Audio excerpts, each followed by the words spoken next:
call this Wednesday, October 16th, Kill Hills Board of Commissioners meeting to order. First item this evening, actually, if you would please rise and join us for the Pledge of Allegiance. I pledge allegiance to the flag of the United States of America and to the republic for which it stands, one nation, under God, indivisible, with liberty and justice for all.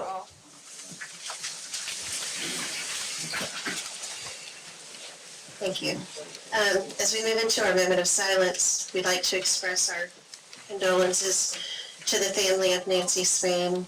Nancy was a former member with our town's building and grounds team, and she passed away last week. We'd like to keep our thoughts and prayers to her husband Ronnie and their family. And with that, I'd ask that we move into a moment of silence, please.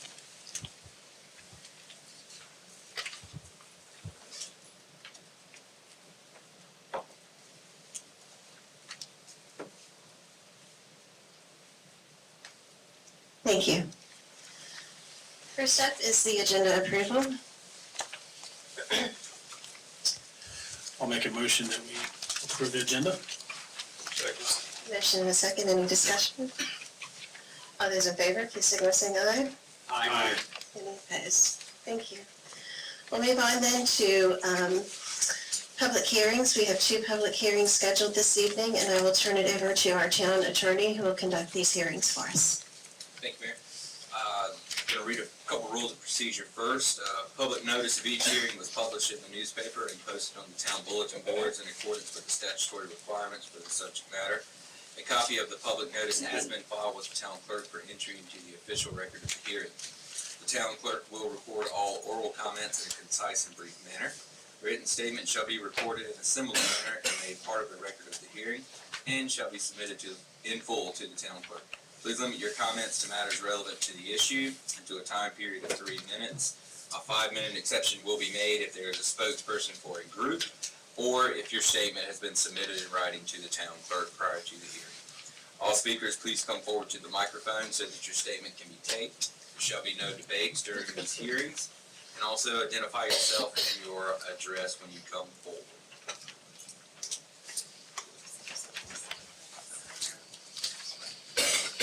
So the first public hearing will please come to order, and this hearing is called for the purpose of the Kill Hills Board of Commissioners to consider the following: a proposed zoning amendment to Chapter 153.073, landscaping requirements. Modify landscaping requirements to include single-family and duplex dwellings with greater than 6,000 square feet lot coverage.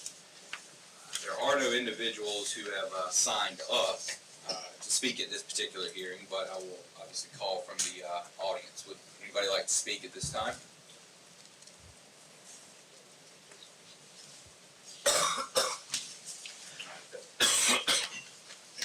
I was hoping to follow a number of people, but it's not going to be the case. I'm disappointed, Eddie, that you're not up here in front of me.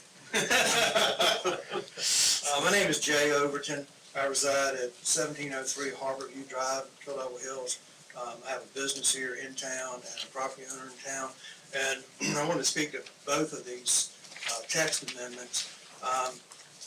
Recently, we had a text amendment. Jay, if you could, though, would you make sure you split them up since we will be holding 2 different hearings? So if you just speak to this particular... Come back and say the same thing again? Just say ditto. Perhaps, yes, Okay. yes. Okay. Just make sure to keep it separate. All right, we had a text amendment a few months ago that went through regarding stormwater for lots of the same size. And when I looked at that, I was somewhat not understanding it, but then as I read into it a little bit more, it became very obvious to me that it was focused on oceanfront development that's occurring. That's where we're getting the majority of our 6,000 square foot coverage. And I didn't have an issue with that because we're in a zone where we need to be having stormwater controls as well as other areas within the town. But as I look at this landscaping ordinance, and then I look at the one that's to follow, I'm wondering, what is our vision? So many times we come up with text amendments because they're in response to an issue or some concern that somebody has, and then in imposing these text amendments, we think that we solve a problem, but we may cause 2 or 3 more. So in both of these matters tonight, I would ask that the town not take any action on it. I'm not saying that we don't need to be looking at what's going on.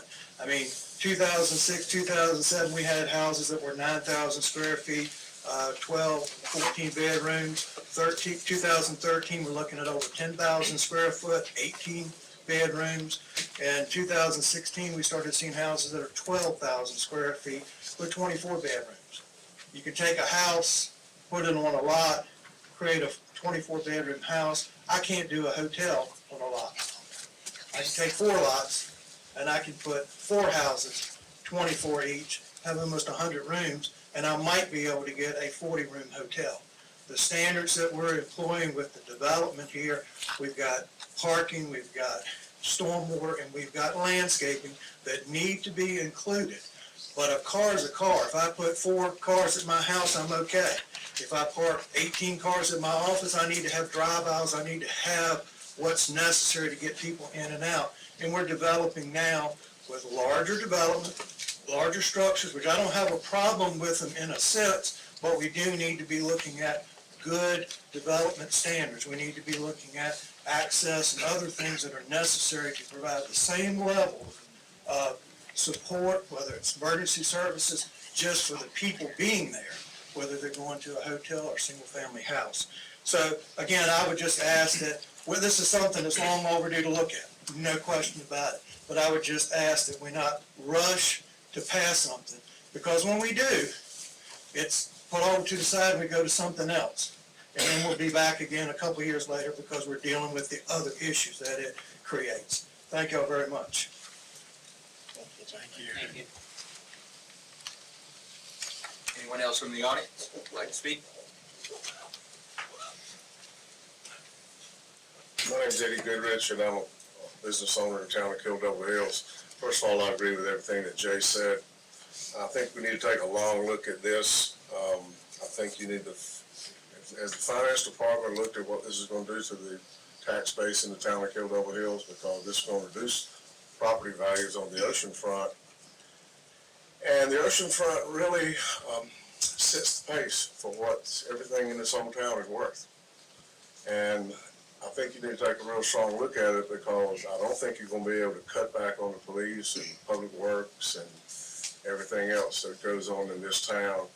And if you reduce the, basically what you're doing is reducing the size of houses. It's got really nothing to do with parking or nothing to do with landscape. And I'm not saying that's a bad idea, maybe it's a good idea. But I think you need to think about what it's going to do to the town economically. I think in doing this, you'll make a lot of buildings, a lot of structures non-conforming. Most of them have commercial loans, not particularly 30-year mortgages. Every 5 or 10 years, they have to be appraised again. The appraiser has to put in the appraisal that it's a non-conforming structure. Then you have to deal with whether you can get a loan or not. So that's something that you need to think about. The taxes will be shifted from the ocean front to the non-ocean front, a portion of it. And the way I see it, I know that oceanfront lots in Nags Head sell for around $750,000 or $800,000, and in Kill Devil Hills, the last one is just sold for $1,030,000. Now, that's how much of a change will occur, and that's about $150 million a year in assessed tax value, and that's not 1 year; that's every year from here on out. So I'm just saying, I think you need to give it a long, hard look, more of a look than you have. I agree with Jay that you need to, and one thing I think, I don't know that this board needs to do this, and then the next board has to deal with the repercussions, because there will probably be some repercussions. I'd be willing to say that 9 out of 10 people that own an oceanfront lot in Kill Devil Hills have no idea what's on this agenda tonight, and what this public hearing is all about. Because they don't live out of town. They don't go on, they don't read the newspaper. They don't watch these meetings. They don't know. Anyway, that's basically what I said last time, and I'll say it again. So, thank you. Thank you. Thank you, Eddie. Anyone else from the floor?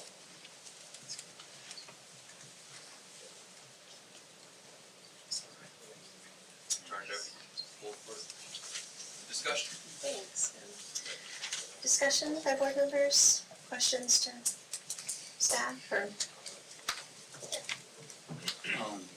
I've been thinking about this issue for a long time. In the last few weeks, I've done quite a bit of investigation. I've spoke to people. I've met with the ladies on the ocean front in Portsmouth that are doing the presentation tonight for several hours. I talked to them. I've talked to the big builders, talked to our attorney, I've talked to the planning department. Until I talked to the planning department, I didn't really have any idea what a big change this is going to create. And Cameron, you can confirm this if you would. When we talked, you said it could have the effect, not that we're trying to control bedrooms, but it could reduce the number of bedrooms in a house from 25 to 15. Is that? Considering we're talking about landscaping right now, but absolutely not. Can't confirm that. Yeah, okay, excuse me. I'll wait till the next. Keep putting these issues together. I've been looking at both issues it's hard to separate them really. But, I'll just say that I think there is a huge amount of information that we're not really seeing at this time. And I also think that we should probably create a committee of both sides of the issue and look at this a little longer than we have, because in 2 weeks I was not able to really feel comfortable with everything I learned. That's it. My biggest concern was the question that I raised before. I have a big concern with how many nonconformities it would create. And in the conversations that I've had, it appears that there would be some. But the financial aspect of it, I'm concerned about that as well. And I'd like to know what kind of impact it would have, on the town financially. I think we need to do some more study on it, is my thought right now. Of course, I'm open to discussion tonight to see what everybody has to say, but I'm thinking we need to look at it a little bit longer. My first thought when I was looking at some of the issues with the landscaping requirements was the minimum 5-foot perimeter landscape setback on property lines and what that may do to an oceanfront home or any home with 1,000 square foot. They have a pool and a recreation area between their house and the ocean, where they have to, if they have a 55-foot lot, that means they can only utilize 40 feet of that lot, whereas currently is a 50-foot recreational space. That's a big impact. I kind of fall in line with these other opinions that this is a monumental decision, and I do think, like Mr. Robertson said, it's something that needs to be looked at and needs to be studied, and maybe we should kind of slow down, talk about the consequences to if these things were passed, so our business community and the folks that aren't directly affected by it have a time to find out, hey, how might this affect us? And Eddie Goodrich kind of did a good job explaining there could be a redistribution of a portion of the tax burden from oceanfront homes to everybody else. The people on the west side, are they comfortable with that? And we need to really have a detailed conversation, look at it, and get more public input. I'm pretty happy with the way it's been presented. We talked about it, we started talking about it at the August meeting, I believe. And I was satisfied with it then, and I've done some research since then also. Spoke to planning on several occasions. And I'm totally okay with landscaping requirements. I don't think that's a burden on the builders at this time, and it won't have any effect on anything as far as the size of the building or anything is concerned.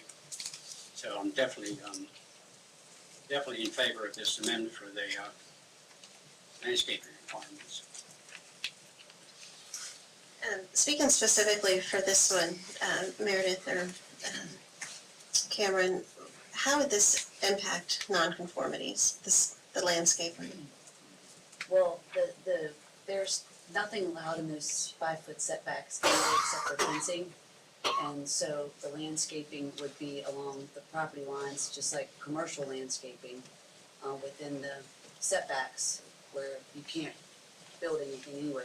It would set back the fence if the landscaping went on the side of the fence, and the intent that the board gave us direction on was to try to minimize the effects on the adjacent property owners through visual buffer, and that's, that, through your direction, that's how this came to you, but it would be, the landscaping would be in an area that can't currently have anything in it besides landscaping or a fence.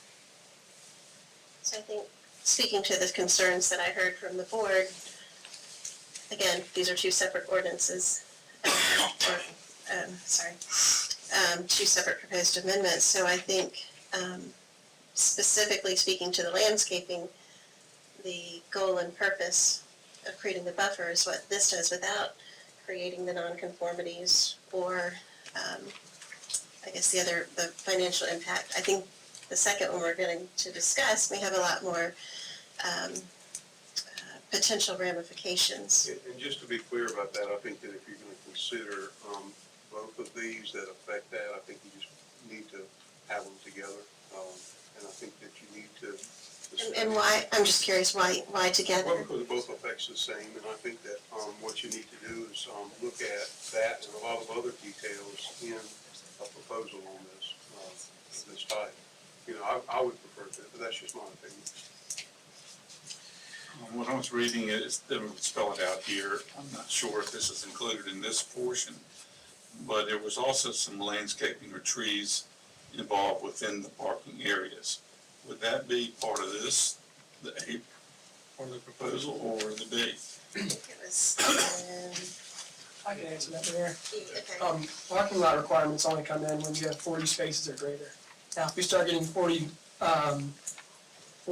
bedroom, single-family dwellings, then yes, they'll have parking lot requirements for landscaping, but at this time, for the development we've been saying for single-family development, there is no parking lot landscaping that will be required. It's just for, John It's and I just talked perimeter. about this, and I think we were both misunderstood in it. Maybe we didn't look at the amount of parking spots that were required to kick that in, but I know I saw some kind of intermittent landscaping, bushes, trees, something within the parking spots. That's only after 40 spots. I'm looking it up right now, but yeah, for example, like if you go to a grocery store right now, 10% of the area has to have, let's say, landscaped islands to break up the parking area that has to be landscaped with a tree. And then it's one tree per, I believe, 15 spaces. Off the top of my head, I don't know. But this is regarding mostly commercial development. It wouldn't be for a parking area for a single-family dwelling. It doesn't apply. It does not. The state amendment does not apply to interior landscaping. It only applies, excuse me, it would only apply to, the buffer and or ornamental, perimeter landscaping. It does not address single-family dwellings in the interior parking requirements unless they exceed 40 required parking spaces. Yeah, it was a lot to take in at one time, like I say, it was. Sure. But I did want to make that clear. Yeah, I just wanted to, I really like the piece of this, where you have, if you have a home larger than 6,000 square foot and you have a neighbor, which is much, their home is much smaller, to have that vegetative buffer or some sort of cosmetic buffer there to provide privacy, to dilute noise pollution, and kind of, if you have a major event home next to somebody's family cottage, that's a good thing, I support that. My reservations were around the 5-foot perimeter landscape on the property line, but that side of it, I think, has a lot of value and, deserves more attention and study, but this one piece, I just wanted to say I do support, I like that idea.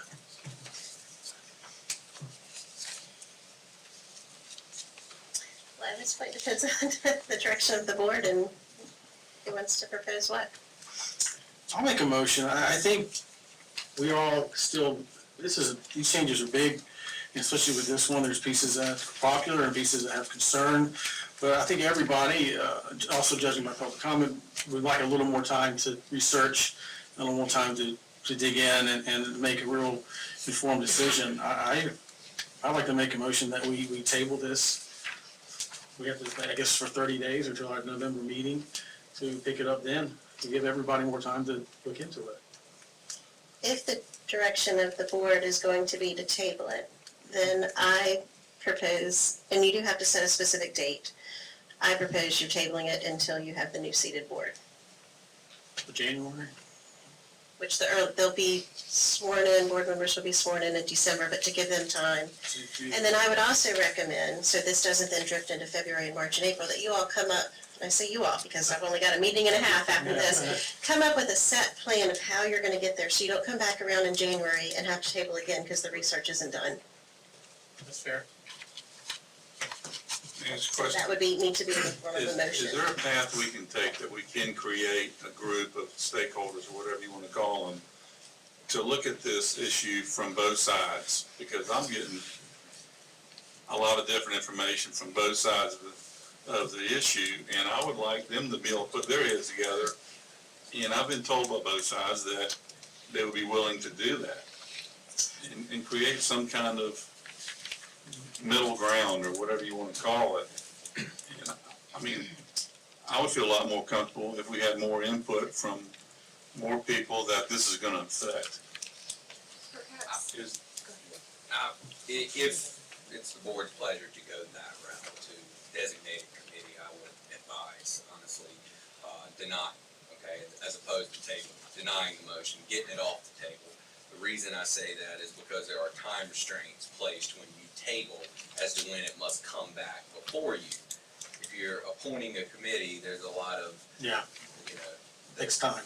correct, there's a lot more hats at the table, so that could create time constraints. So just something to keep in mind, depending on which way you want to go. And I would just caution too, as you're thinking about which direction to go, we have had groups look at this before, we've held workshops. I mean, this has been I can at least speak to the last 8 years we have been working on this, and so I just, don't committee yourselves to the point that you don't have action. So if you do a committee, then I would also have very strict parameters, but part of what our jobs are in between meetings is to be gathering that data and speaking with, which you've been doing a lot of that. So you can come up here and make an informed decision and get the data that you need, whether it's through staff or through community members. And this civic process that we have here with, holding the public forum. So really all I'm about now is just giving some advice before I go out. So that would be my only caution of a committee. I think So now does your motion die? my Are motion, you gonna amend it? I, It hasn't been seconded. Yeah, we haven't actually finalized the motion. Drawing. all right, I will withdraw the initial 30-day tabling motion.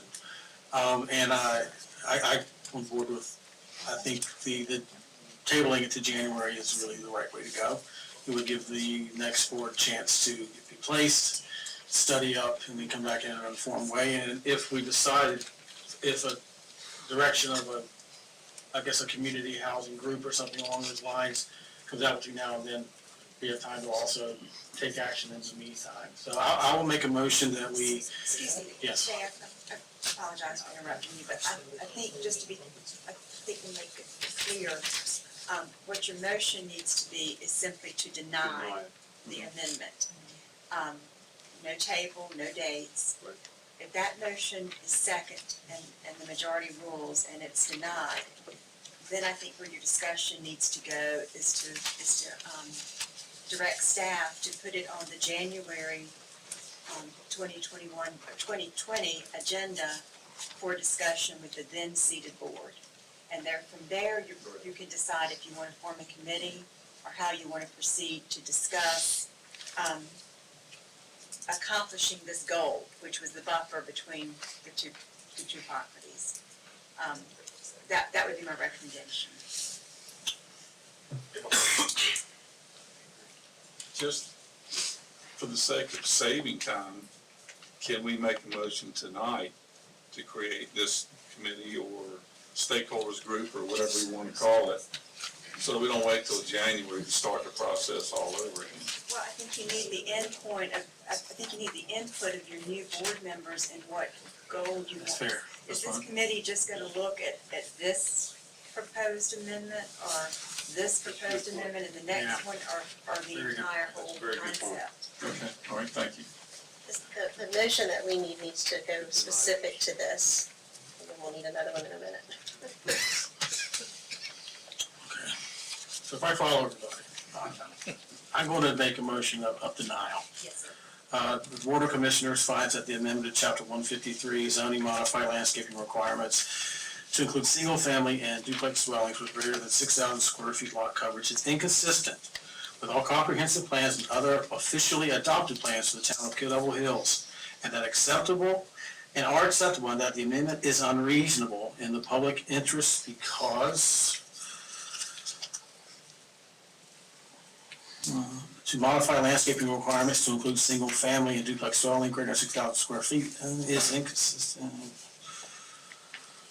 Because it provides buffering and screening to minimize the visual effects, mitigate impacts, lights, and noise, and protects property rights.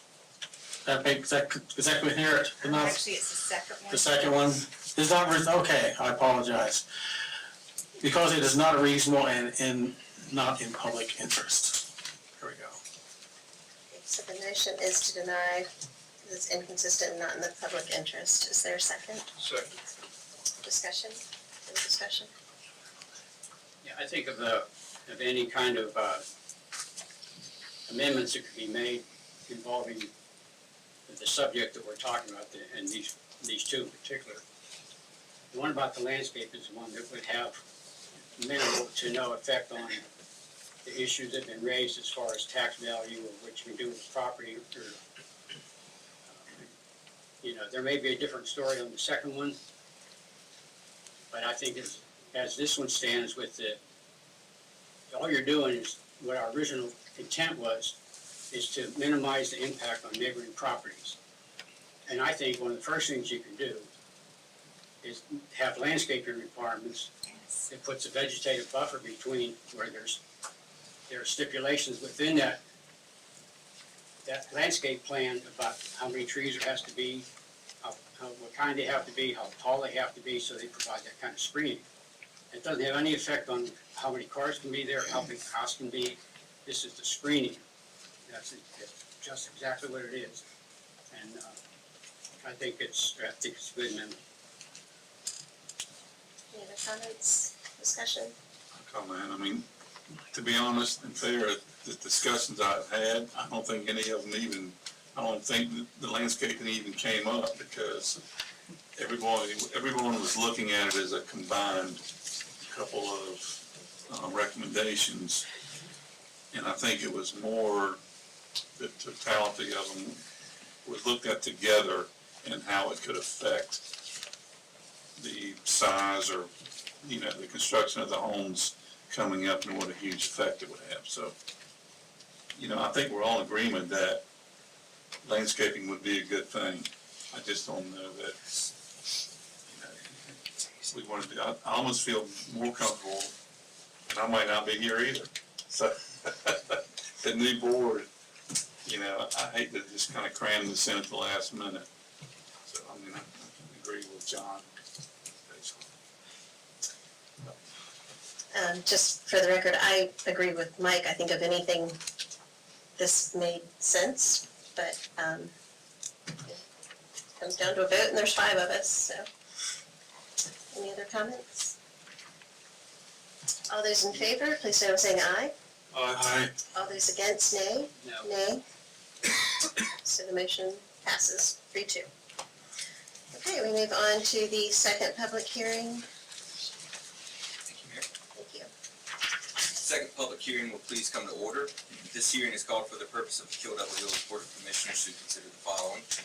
Proposed zoning amendment to chapter 153.076 off-street parking and loading. Modify parking requirements for single-family and duplex dwellings with 11 bedrooms or more. There are no individuals signed up, so again, I'll call from the floor. If anybody from the floor would like to speak as to this hearing?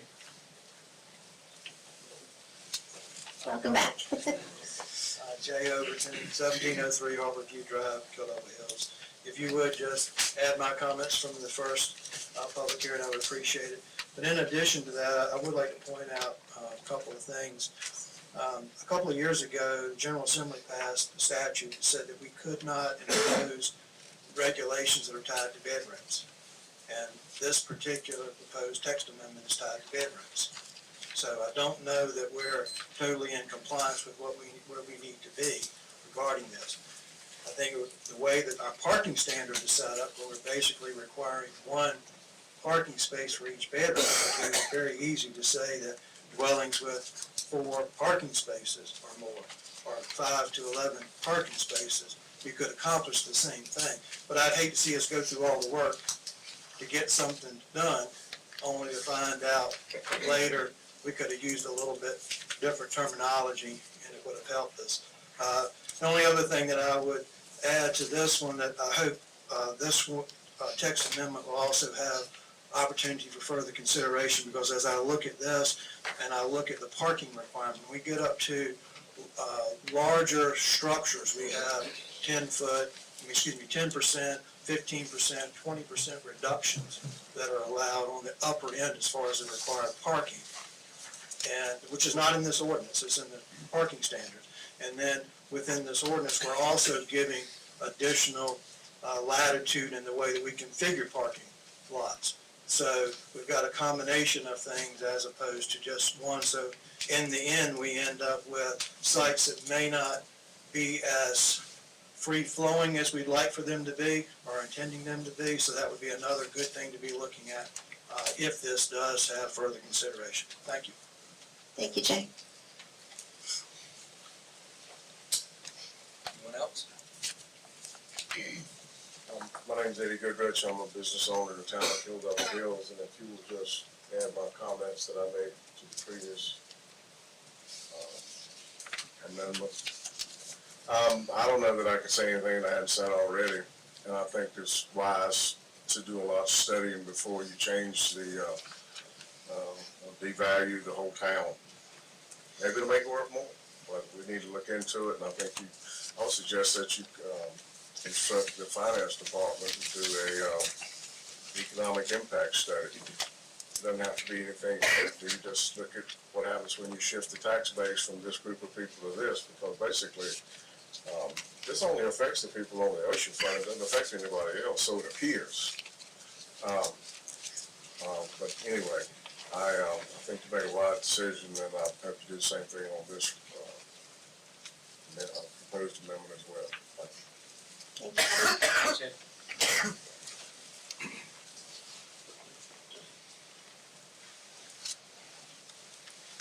Anyone else?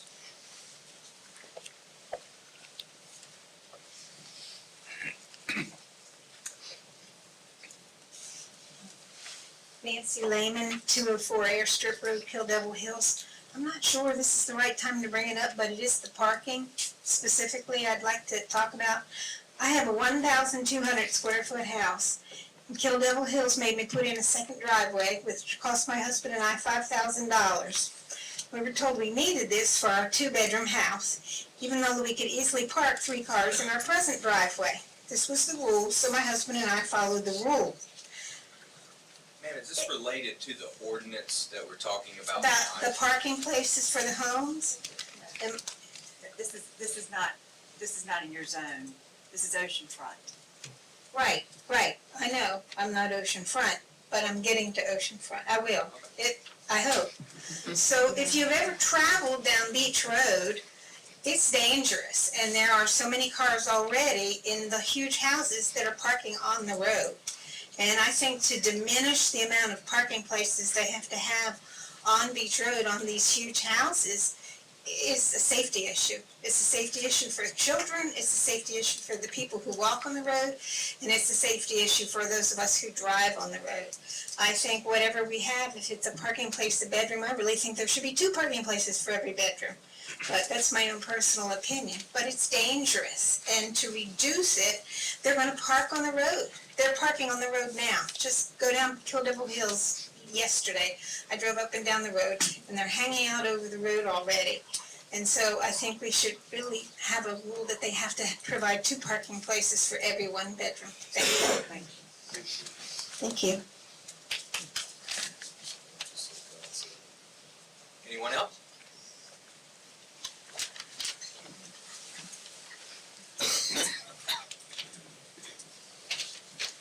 Mike Love, 106 Portal Court. Good evening.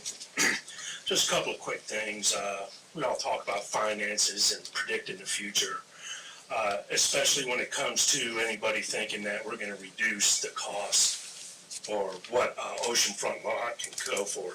Because we all know supply and demand. There's no more oceanfront lots, so they're gonna do nothing but increase.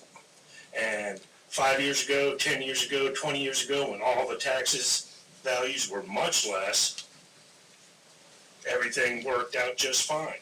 I don't believe there's going to be a shift in the tax burden from the oceanfront to the west side properties.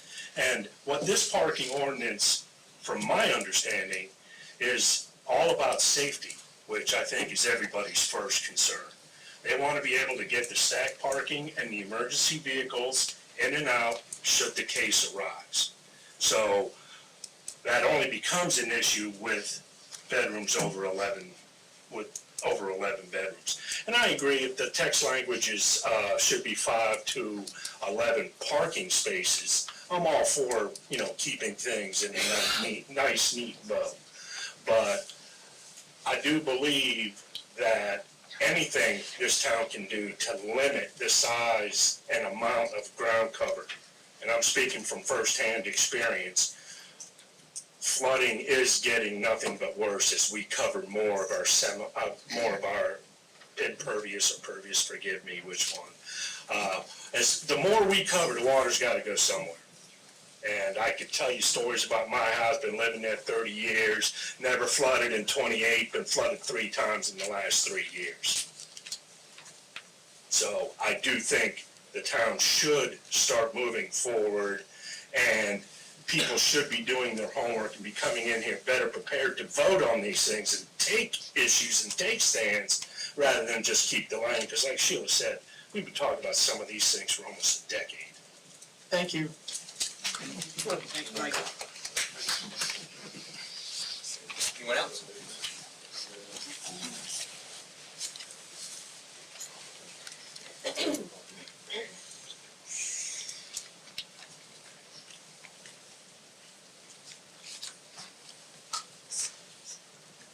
James Albany, 900 9th Avenue. Full disclosure, I'm a member of the planning board, and these two changes I was in favor of. Maybe not for the same reasons as everyone else, but I prepared some notes, and it'll kind of explain that. Let me start by saying that I've lived here for the last 15 years. Before that, I worked for the Prince George's County Fire Department in Maryland for 23 as a fire officer. I've listened to and watched the debate and growth of these large homes that some would call single-family homes. I, for one, believe that private property rights are very important to our town's existence. But along with that, I think we need to be good stewards of the safety of the residents and vacationers that come to visit us. Every day as a community, we do things that may not be required, but we do so just to keep everyone's safety in the forefront. We depend on our politicians to enact laws that are sensible and make safety a priority. The issue of these large rental homes seems to have fallen through the cracks among Raleigh politicians. There's been some solution. There has to be some solution that everyone can live with that will improve the situation we find ourselves in. As a new group of vacationers checks into one of these homes, whether it be 30, 40, 50 people, the last thing on their minds is fire safety. The issue here is you don't know what you don't know, and bad things will never happen to us. Trust me when I say bad things do happen, and when it's in the middle of the night in a strange house, the chance of a tragic result is more than possible. There are a couple of things I'd never wish on my worst enemy. One, having to dive out a window from a house that's on fire because your means of egress was cut off, or to have to carry the bodies of kids from a home destroyed by fire because they were unable to get out. Unfortunately, I've experienced both of these on more than one occasion. I would hope we all agree that we would do whatever we could to avoid either of these situations. Since it doesn't seem like Raleigh has the want or desire to enact changes that will affect the safety of these homes, and our town is handcuffed by state law, it seems like we as a community need to step up and make a change. I realize that money seems to be the driving force in most decisions we make. Someone say it's easy for me because it's not my money, but it is my community. I think as a building community and investors get together, they could find a solution. I realize the investors and builders don't want these large structures classified as commercial due to some costly restrictions. But bringing these large homes up to some commercial fire safety standards might be a good step in the right direction.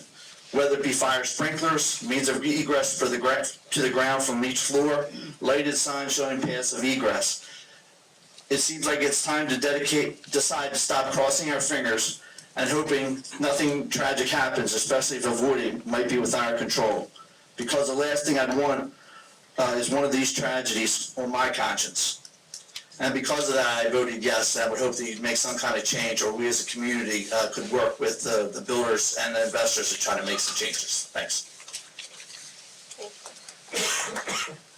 Thanks, Jim. Anyone else here? I'm not sure if this is the right time to speak or not, so I'm just gonna go for it. My name's Patty Armstead. I live at 2035 Virginia Dare Trail in Kill Devil Hills. First, I'd like to say, Madam Mayor, I'm sorry to see you go. I've always felt heard by you, and I think that's one of the best compliments that you can give a public servant. Now to get back to this controversial issue that's come up regarding development. Every time something controversial comes up, I always hear the term property rights bandied about. Well, as a property owner myself, I appreciate that concept. However, with rights come responsibilities, which must include the quality of life for local residents. Every resident deserves the right to the peaceful enjoyment of their home. Event houses are commercial properties. They are using legal loopholes at the expense of public safety and our quality of life. You know as well as I do that an 18 and 24 bedroom houses are not homes. They are commercial enterprises that should be required to comply with the commercial code. They should be recognized for what they are.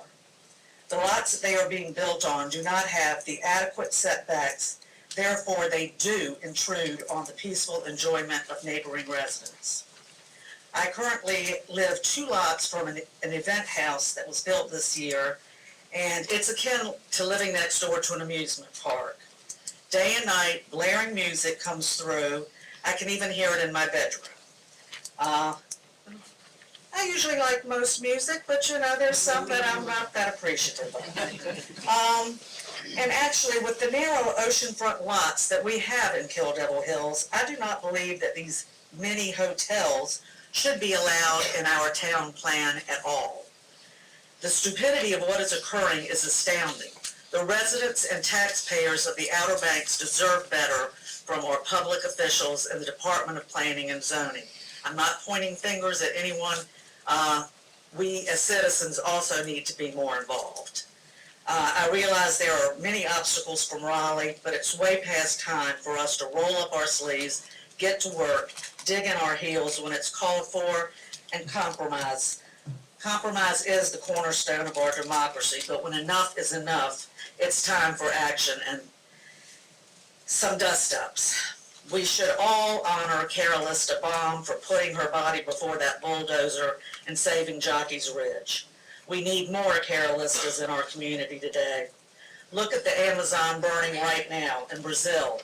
The president of Brazil says, hey, that's our property. Do you really think that the lungs of our planet should be held by property rights as opposed to quality of life? The Outer Banks did not become a popular destination because it is of its shopping malls, its amusement parks, etc.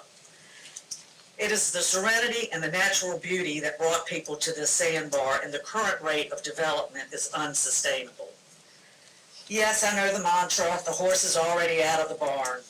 Well, I call BS. I've owned horses, and there's always a way to get them back in the barn. In 1992, Monroe County and Key West adopted a rate of growth ordinance limiting the number of annual building permits for construction for new dwellings. And actually, the state of Florida recognized the Keys as a fragile ecosystem and imposed a moratorium on building. By 2023, there will be no building permits will be issued for the Keys. It is time that we start thinking out of the box and put all of the options on the table if we want to protect this magical place that we call home and protect our quality of life. Outside developers with all of their largesse are killing the very thing that makes this sandbar such a popular destination. We're not Myrtle Beach, we're not New Jersey, and I doubt any one of us here aspires to be either location. Let's all roll up our sleeves, public servants and citizens alike, and come up with solutions to this mess. Let's rock the halls of the State House if we must, but let's do it. Let's act now. I'd like to thank Mrs. Vaughn, Ms. O'Leary, and Mrs. Brothers, whom I've not met, for speaking up against commercial enterprises being built on residential properties and standing up and making me get off my butt and come here this evening. Thank you very much.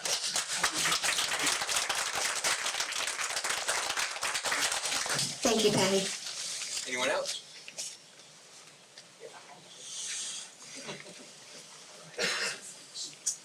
Open the floor for discussion.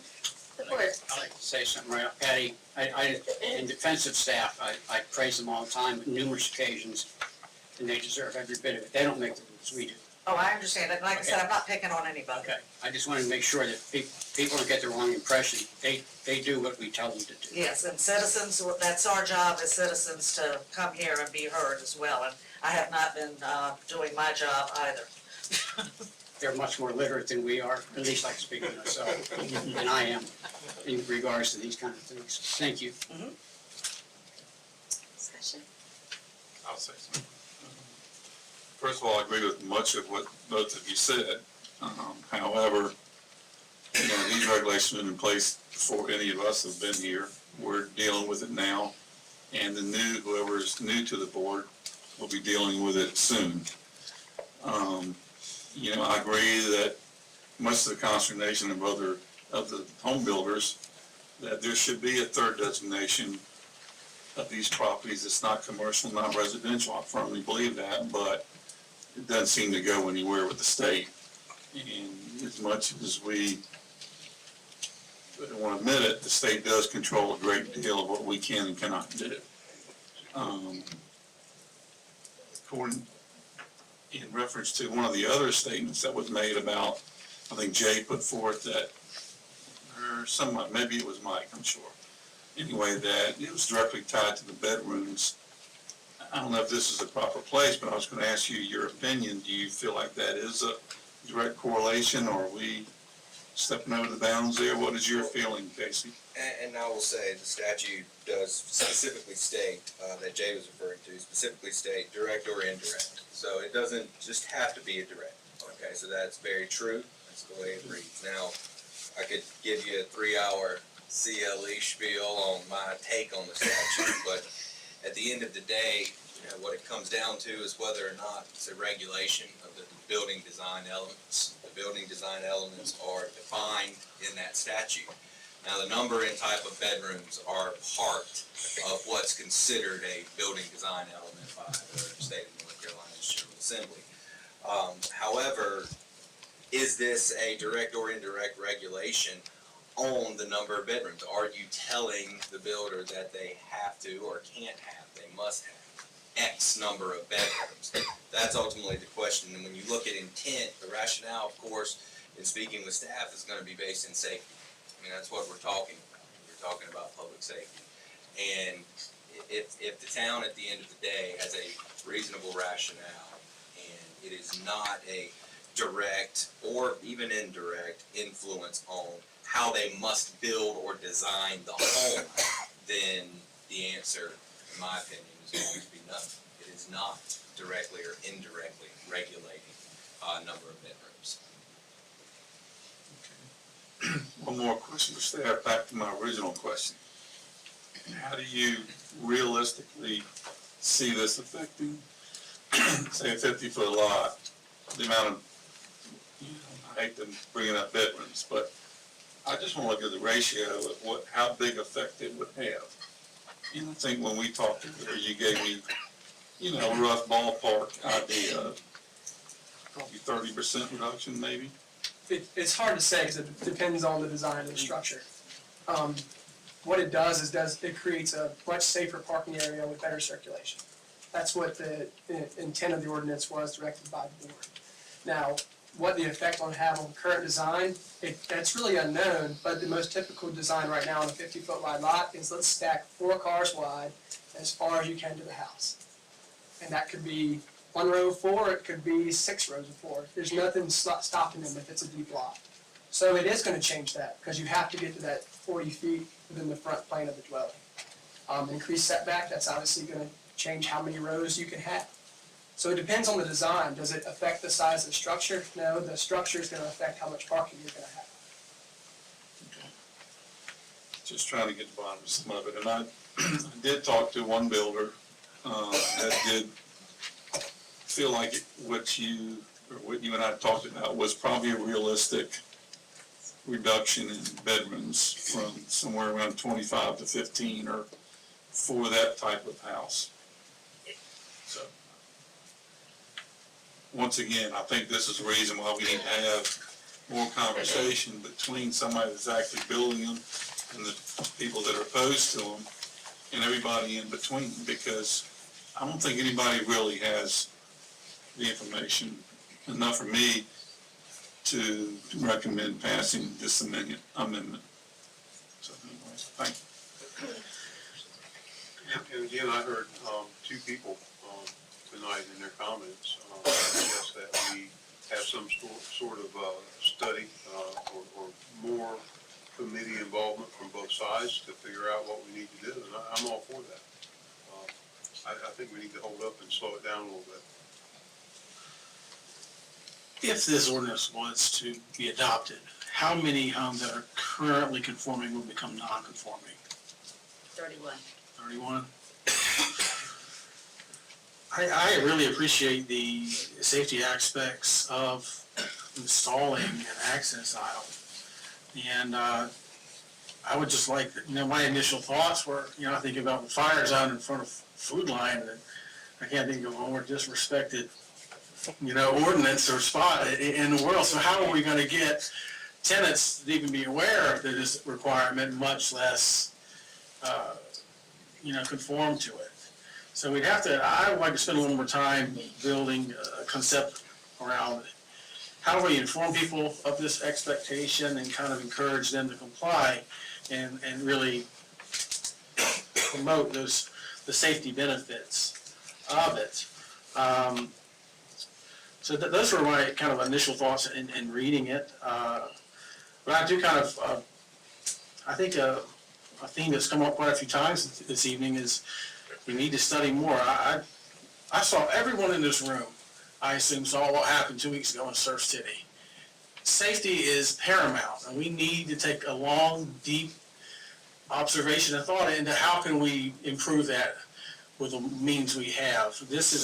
While it is a great idea, there are significant consequences if it were to come into effect. So I kind of fall into the thought process of let's slow down, let's study some more, let's gather more public input.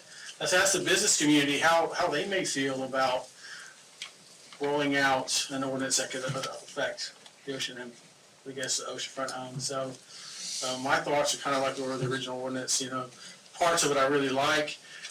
The safety aspect is very important. I think leveraging everything that we can do, like Ms. Patty said, to let's put pressure on our representatives in Raleigh to try to find a third designation for these oceanfront homes. Not quite commercial, definitely not single family, but event homes or something along those lines to help enact the safety measures that we need. So for me today, I really appreciate the safety theme. I think we need to pursue it more. I'm not sure if this is, really, we just need to study it more. I don't feel comfortable moving forward with this tonight.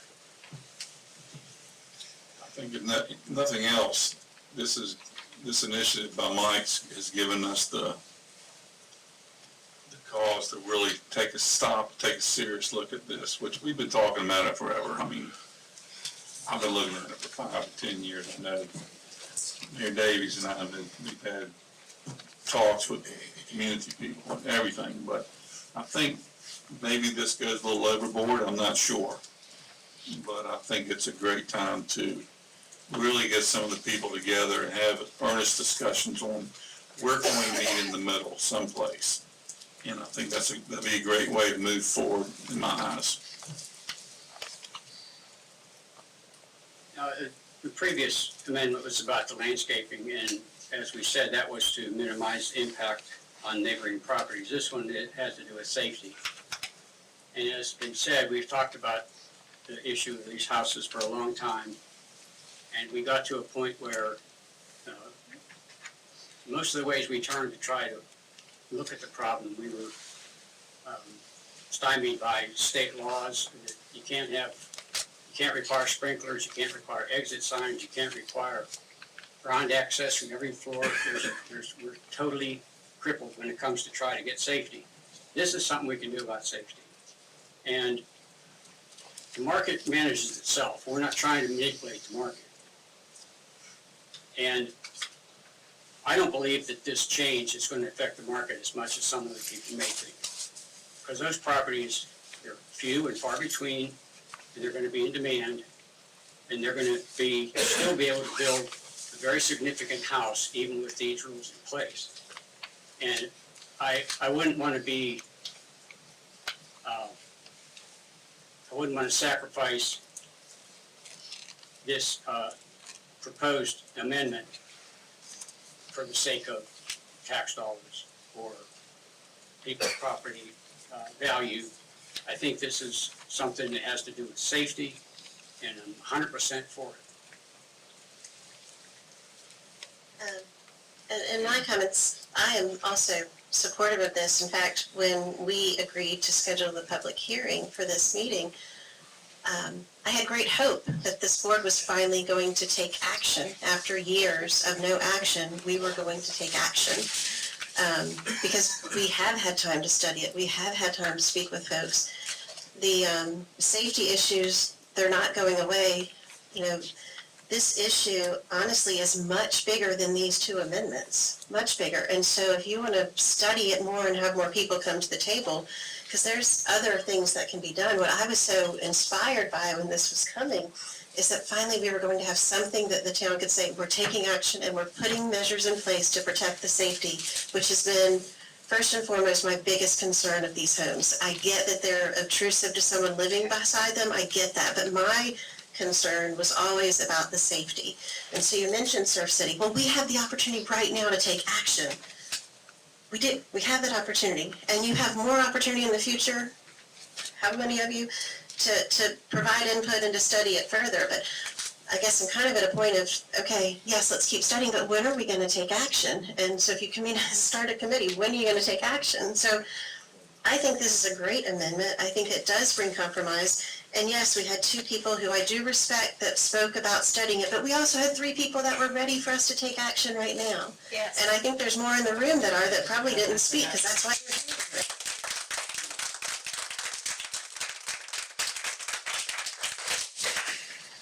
Those are my comments. If we don't move on this tonight, or if a very similar amendment doesn't come forward in the future, instead of talking about it here, I won't be here. I'll be talking about it there, because I feel very strongly about this. And there's Surf City, and there was a situation in Corolla a few years ago, and I know, I've talked to the fire department, I've talked to the chief, and that's a fear that we all have. And Chip spoke, and he knows what we're talking about. And I just think this is, I don't think it's something that's really going to affect, not be repeating myself, but I don't think it has to do with land values or taxes or anything. It has to do with safety. And I would say this didn't just magically appear. This did and was vetted through the planning board, who is, actually our planning board is pretty diverse with representation. So, I mean, it has been vetted and studied. Point either further comment or recommendation for motions. Sorry.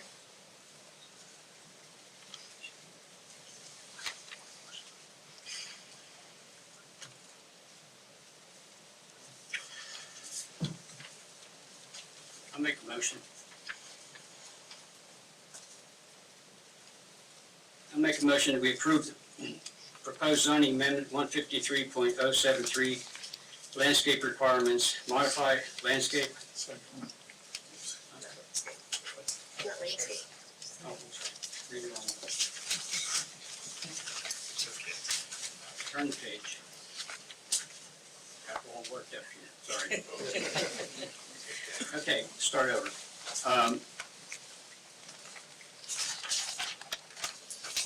I make a motion that we approve the zoning amendment 153.076, off-street parking and loading, modify parking requirements for single-family and duplex dwellings with 11 bedrooms or more.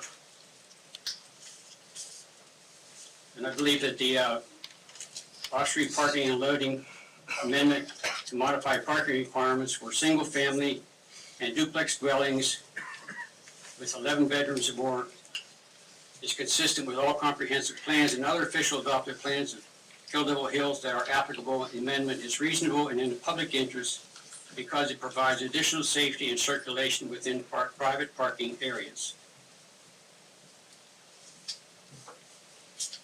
There's a motion, is there a second? I'll second. Discussion? I think everybody on this board 100% supports safety motions, anything that can improve safety in any part of town, not just the oceanfront. But I just think we're really rushing. Can we find a way to accomplish the same goals without negatively impacting people's property rights? There may be a solution there. And I 100% compassionate, and I'd like to see it happen, but I feel we've rushed this through as fast as we possibly could.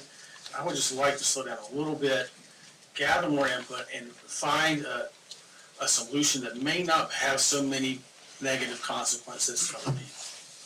I'm 100% behind safety and promoting it, but I feel we've pushed this through as quickly as it can be done, and I think that slow down a little bit, get some more input. There may be a solution there that doesn't have so many negative consequences. Excuse me, while you're slowing down, can we, like, put a limit on the number of building permits for homes that are over 10 bedrooms? I bet that would get people moving a lot Let's say quicker. that for the four. That's, yeah, we're at, Patty. that's what's going on, so. Any other comment? You know, government is often accused of moving really slow, and I'm not going to make any excuses for us taking so long to get to this point. But we got to a point, and we got to a point where we did an efficient job, in my opinion. We've had plenty of time to reflect on this over the years. We came to a conclusion, the proposal was made, and we ended up at this point. I don't think we're rushing anything at all. We've been through this. Everybody knows what the issue is. Everybody knows what the consequences of not doing anything are. Yes. I don't consider this rushing at all. I think we're a little bit overdue, I have to admit, even though I'm responsible for part of that.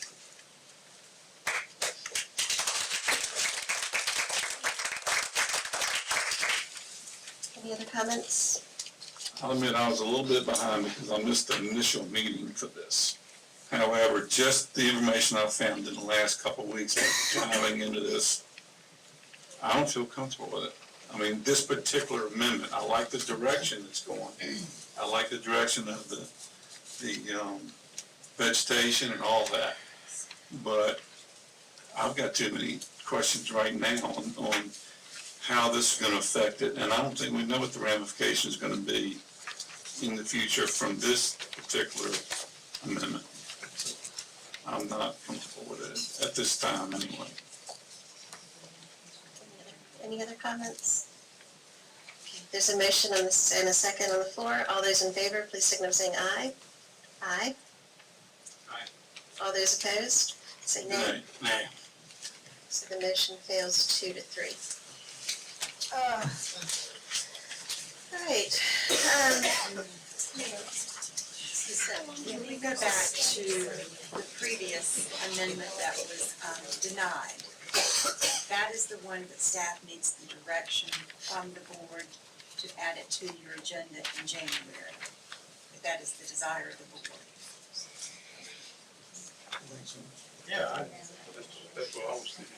And is your direction, even though the second amendment was denied, is your direction to look at both of these, not just the first one. I'm comfortable with that. Yeah, even though we made the decision tonight, I definitely wanted to come right back at it and work on it some more. So I'd like to make a motion that both of these amendments are revisited during our January meeting. Not as public hearings, but simply, Discussion. Revisited for discussion. Thank you. Correct. I don't need a motion, I just need consensus.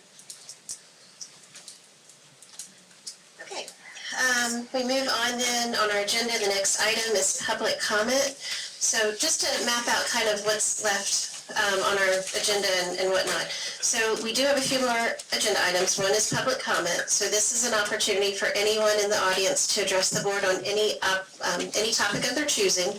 During this time, this is different than when we're going to move to the public forum in a little bit. So I'm going to throw this out there so you can decide when you want to speak. So this time, you're limited in your time. If you're going to speak, you come to the podium and you identify yourself by name and address, and you're limited to 3 minutes to present your comment.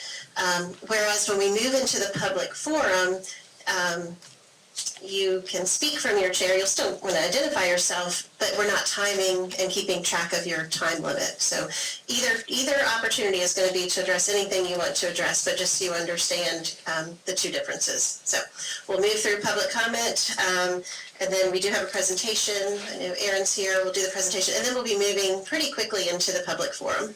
Okay? All right. Does anyone wish to speak at this public comment time? I see Colleen Almany. Welcome.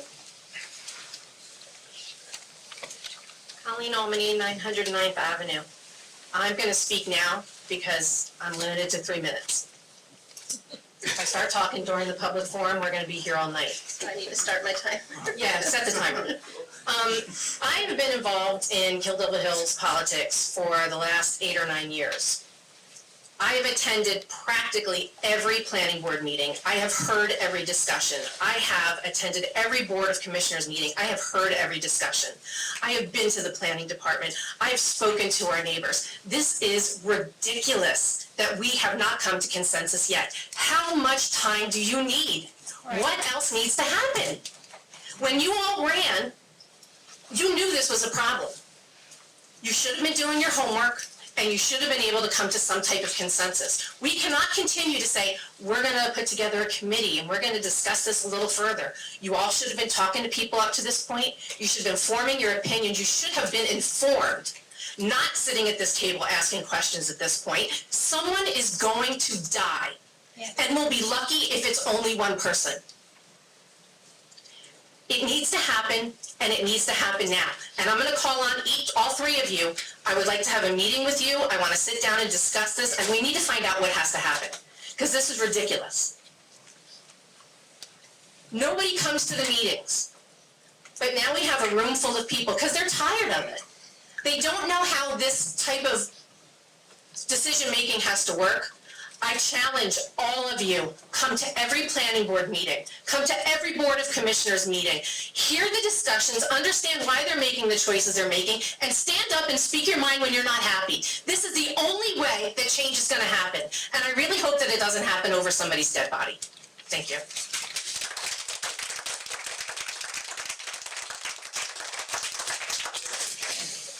Is there anyone else that, Matt, welcome.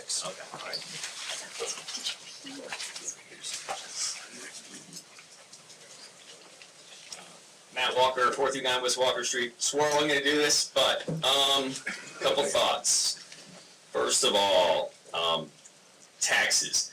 If you're looking at what the tax, like distributing the tax, whatever the extra money on the inland property owners, it might be nice to have a number figure, but a lot of people would pay $100 a year, $200 a year, whatever it was, in order to keep a less dense profile on the oceanfront.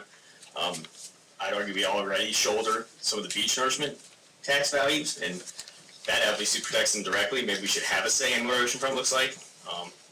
Number 2, I don't know much about real estate, but I also have a hard time believing that it's going to be devalue the whole town. That seems like long-term, property values, especially in beach clubs, does seem to go up. What else? Consistent with the public interest, that keeps coming up.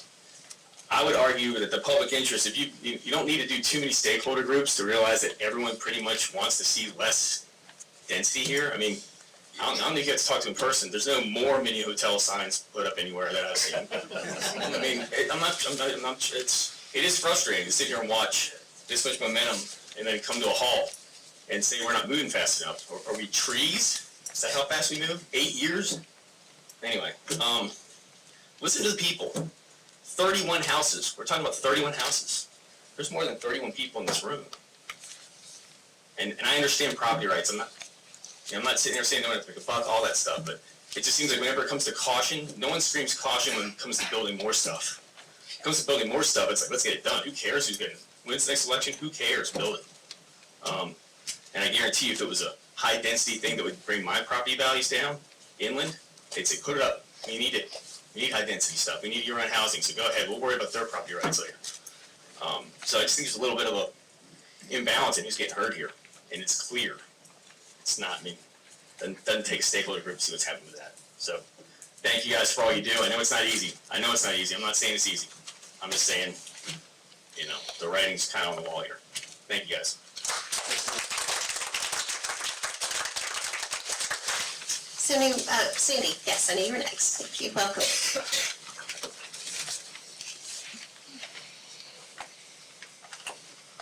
Good evening. I'm Sandy Markland. I reside at 2013 Hampton Street. And I have 3 separate things to say this evening. The first thing about this whole discussion is my husband has said to me many times, and I agree, if you want to not get the job done, form a committee. And I agree with everything that Colleen said. She is 100% on point. All of that aside, I want to change hats and put on my hat as chair of our Historic Landmarks Commission. I want to thank staff, Cameron and Meredith, and Michael Odell and Rachel Tackett for all their wonderful work and support in establishing the home tour that we just did on the 4th of October. It was a rousing success, and we look forward to working with you in the future. Thanks for all that you do. And changing to that hat, I am also the KDH Chief Judge and the site manager for early voting here. If you have not voted yet, please do. Early voting began today and will go through November 1st, 8 to 5 every day, and Saturday the 19th from 8 a.m. to 2 p.m. Election day is November 5th. If you're not registered, you can register and vote at the same time during early voting.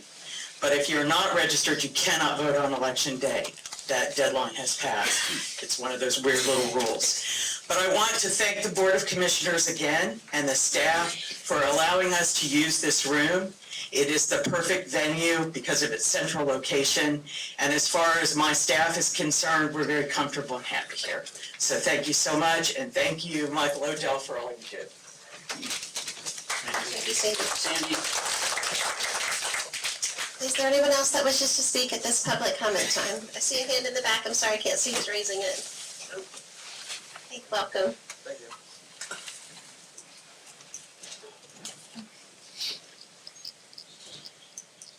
Good evening, Mayor Davies, commissioners and staff. My name is Michael Flynn, work at the North Carolina Coastal Federation's Northeast Office in Wanchese.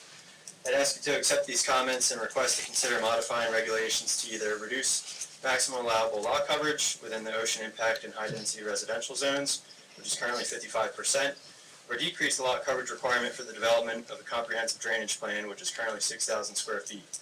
The purpose of this request is to provide a recommendation that addresses an objective included in the final draft of the CAMA Land Use Plan update to promote infiltration for better water quality.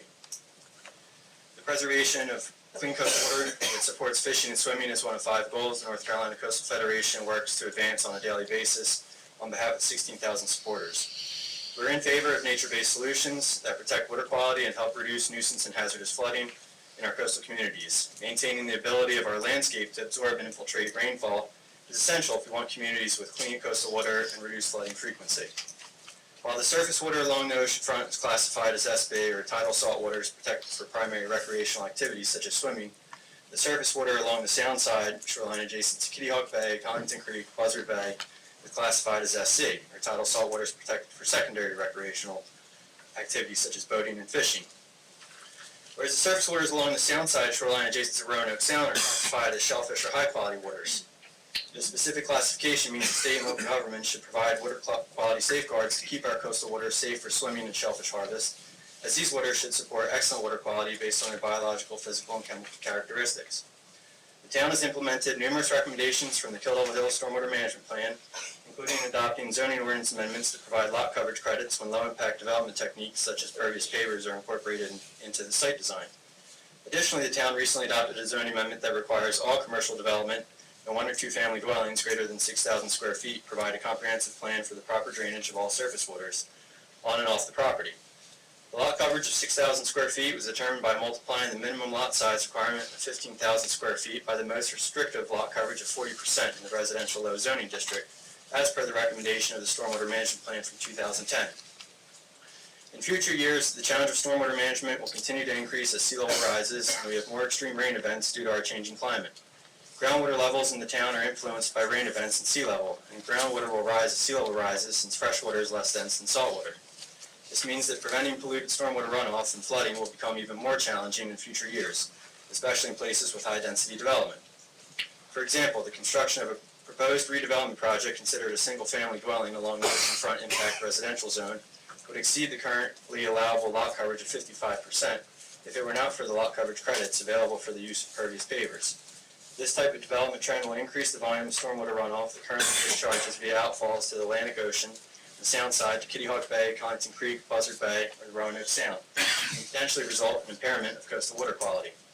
Furthermore, considering a reduction to the maximum allowable lot coverage or requirement for the development of a comprehensive drainage plan is a prudent measure to mitigate flooding given an increase in sea levels and climate change. Thank you for your consideration. Thank you, Michael. Will you share that with, yes, perfect. Thank you. Thank you. Is there anyone else that wishes to speak at, Eddie, are you heading to the podium? Okay, and then I'll call you next. Thank you. Eddie Goodrich again. And I'll ask Casey this question. Can the town not require houses to have fire suppression systems and sprinklers? Or don't come along and allow it? State building code does State it. building code. The town can't in any, because obviously you've looked into it. Eddie, may I interject something? I've got a question on the same lines. Can we incentivize it? Can we, Yes. Yeah, I mean, that's a that's safety the direction feature. I'm looking It's a at, safety feature. incentivizing some of these features. Well, let me say one other thing. I agree with most everything everybody in here said, pretty much. I mean, I think you do need to do something. But it's a big question and it's gonna require a big answer. And it needs to be as close to perfect as you can get it. Can't the General Assembly can require it. Oh, yeah, they They could change the. Well, the building code is Building codes. incorporated into the, Sure. to the, General Assembly's statutes, Right. Yes, sir. Thank you.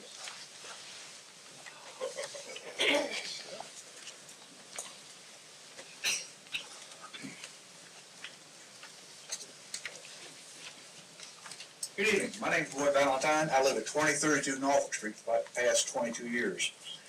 Anyway, back in May, I emailed Mayor Davis about stenciling the multi-use path with bicycle stencils, because it seems as if our visitors don't know that's what it's for.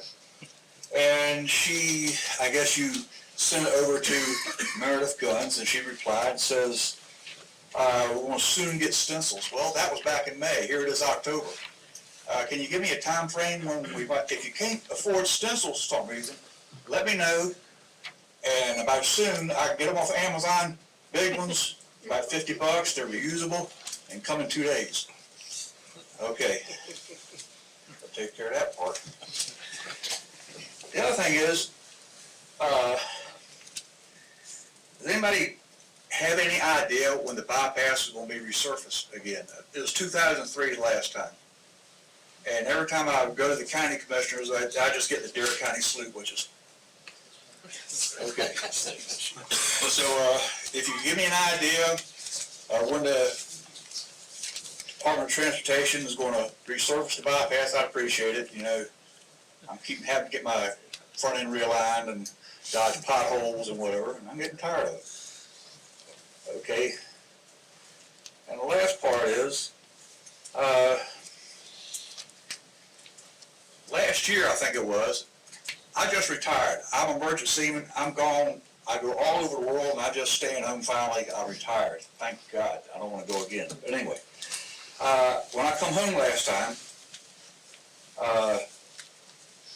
the North Carolina General Assembly were proposing, what I read, a license plate for bicycles, which is one of the stupidest things I've ever heard for, especially for this area here, where all the visitors would come in, say from Podunk, Ohio. They're on their bicycle and ride down the road, and the state trooper says, "Welcome to the Outer Banks. You don't have a license plate for your bicycle. Here's your citation. Come back and see us next year." So, have you had any insight into that? It didn't pass. No? It didn't go. It didn't pass? It didn't go forward. Die? Okay, good. Okay. And, let's see, the multi-use path, we, in Kill Devil Hill, we do a good job. I think, Nags Head does a better job. Kitty Hawk does no job.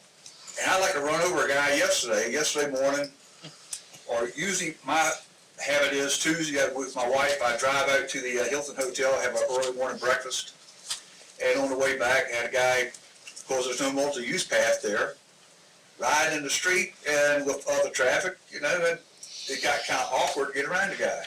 I didn't want to hit him. And there has been 2 people, I think it was early this spring, who got killed because they was walking on the multi-use path and this guy run over a pickup truck. And I know Kitty Hawk isn't your jurisdiction, but can you kind of encourage these people to do something? Or is that just kind of another one, and is that the Kill Devil Hill salute? Well, that's it. That's my 2 cents worth. I can go home now. Thank you very much. Thank you. I take issue with your comment about the bicycles from Podunk, Ohio. I have relatives in Podunk. Well, they're gonna come bring the bicycles, and they need a plate, they're gonna get a citation. Okay. I will say regarding NCDOT, I had heard that they were gonna resurface starting the fall of this year. Is that, but then I read something recently that may have gotten delayed. I think it's been delayed. Yeah. You heard what I heard.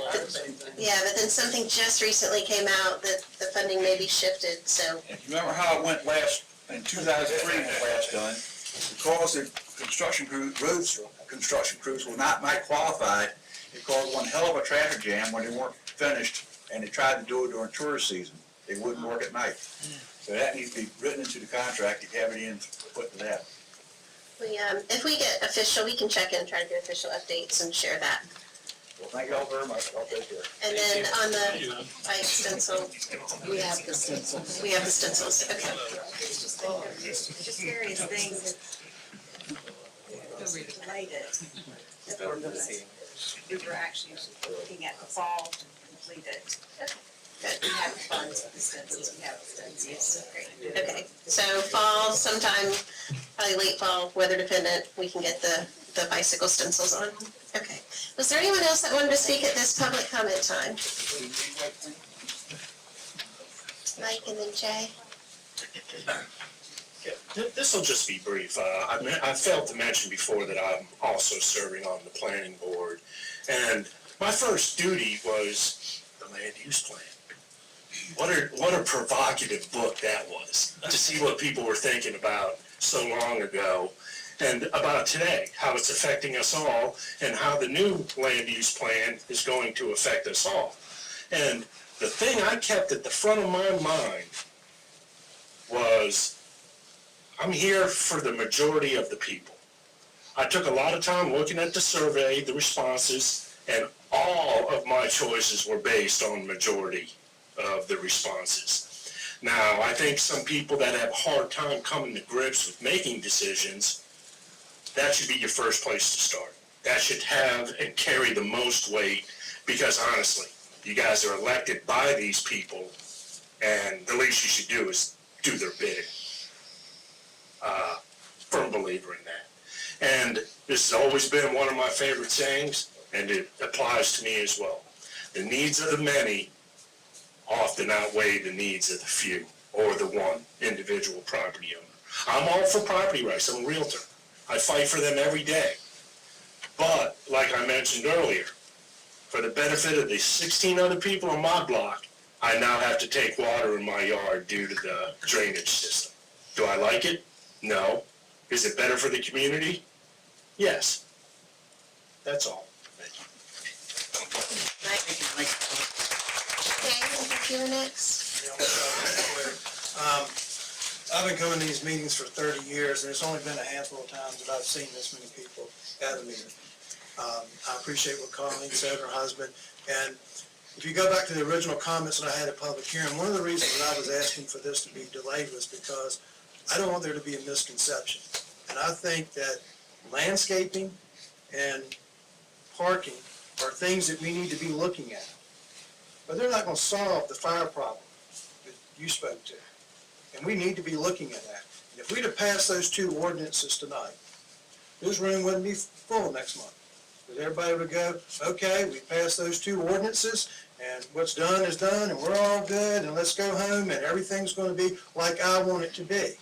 Well, expectation is a very, very important thing. What your expectation is of these text amendments, and my expectation, and everybody else, is we all think we're getting what we want. I don't think we understood exactly what was in it. So I agree that we don't need to let this go on. I'm not a big house proponent, so don't anybody think that, but I am a positive planning proponent. And I think that there's some things that we've been missing over the last few years. Skip and I have talked about it many times. And we're not going to do anything in Raleigh. Everybody might as well get that out of their head. There's not going to be another classification of houses for any time soon. I'm not saying it won't ultimately happen, but if we keep waiting for that, then we're going to keep dealing with the same frustration. So we need to figure out a way that we make our community be the way that we want it to be with the rules that are in place, and we work with. Just like Casey and I have a disagreement over the thing with bedrooms. My thing is, I don't disagree with it. I'm just saying, let's not use bedrooms. Let's say parking space. We get the same thing done, and we don't have to worry about fighting with some other attorney who wants to challenge it. That's how we need to be approaching these things, so we have a positive end. I moved here 30 years ago because I've been coming down here as a kid, and I wanted my children to grow up here. And my grandkids are here now, all 5 of them. And I see that there's things that they will never enjoy, like I did, because it's changed. And we can continue to see it change, or in one direction, or we can all collectively come together and put that picture on the refrigerator. Skip's heard me say this 1,000 times. He's sick of hearing it. When you get up every morning, there ought to be a vision that we have, that there's a picture that's on the refrigerator. Each one of y'all, when y'all make a decision, each one of you, when you make a comment, it needs to be focused on fulfilling that vision and not being reactionary. And again, I respect where y'all want to get things done, but I think it's a good thing that we didn't, because it'll bring more people to the table. And let's make sure we truly address what's at the heart of this. Let's get a hold on our community, and let's have that picture we can put on the refrigerator. We're going to have redevelopment. What happens when we get hit with a bad storm? We better have a plan in place of what we want this place to look like, because Meredith and Cameron are going to have people knocking at their doors wanting to repair things. And if they don't have a concise plan of how we're going to rebuild, they're going to have to let it go back like it was. So, I'm sorry, I get off my soapbox, but I appreciate everybody being here tonight. Thank y'all. Yes, sir. Welcome. Hi, my name is Ben Fulton. I live in Point Harbor. I'm here on behalf of Ocean Atlantic Rentals at 2001 South Protein Highway. I'm here to try and start the discussion about regulating golf carts usage here in the town. As it stands, I won't say the law is ambiguous, but golf carts are not allowed because they are not regulated by the town. I do have with me a model ordinance. I tried to be as comprehensive with it as I could. I'm sure it's not comprehensive, but I do have in here regulations for safety features that would be required on golf carts, amongst other things, and have tailored it specifically for one neighborhood where we have gotten a lot of interest for people wanting to buy golf carts from us. not to take too much of your time, I do have, like I said, I have a copy of an ordinance. I'm just hoping to get a discussion going here for hopefully passage in the future, and would take any questions if you have any. Then, the Assistant Chief Harris and I met and talked. I can't remember which employee with, it may have been Chris, a few years ago, and you're part of it. So if you want to leave that with Michael, that information. I have 5 copies here, so. That's great. And then I would say this is something to put on your And I agenda have for. also my card there. If anybody has any questions, I can email copies of this as well. Great. Thank you. Thank you. Appreciate the info, but this has happened from here to Hatters, I mean, so we all need to be, to get on top of it. Yeah. Appreciate your Thank you. information. Is there anyone else that wishes to speak at this public comment time? Okay. Seeing no further hands, we will move on then, and then certainly there's an opportunity coming forth soon. We kind of started responding as public comment was going on, but is there anything else anyone wishes to add? Yeah, I'd like to add one thing. Sandy Markland and her team that had this all set up for voting today. Terry and I and a few other people were a little bit early, and we were stopped at the door because they were rushing around here like stagehands, trying to clear this room out of all the voting stuff and getting it all secured and locked up before we were in. I just want to give her and her crew a round of applause for that. Thank you very much.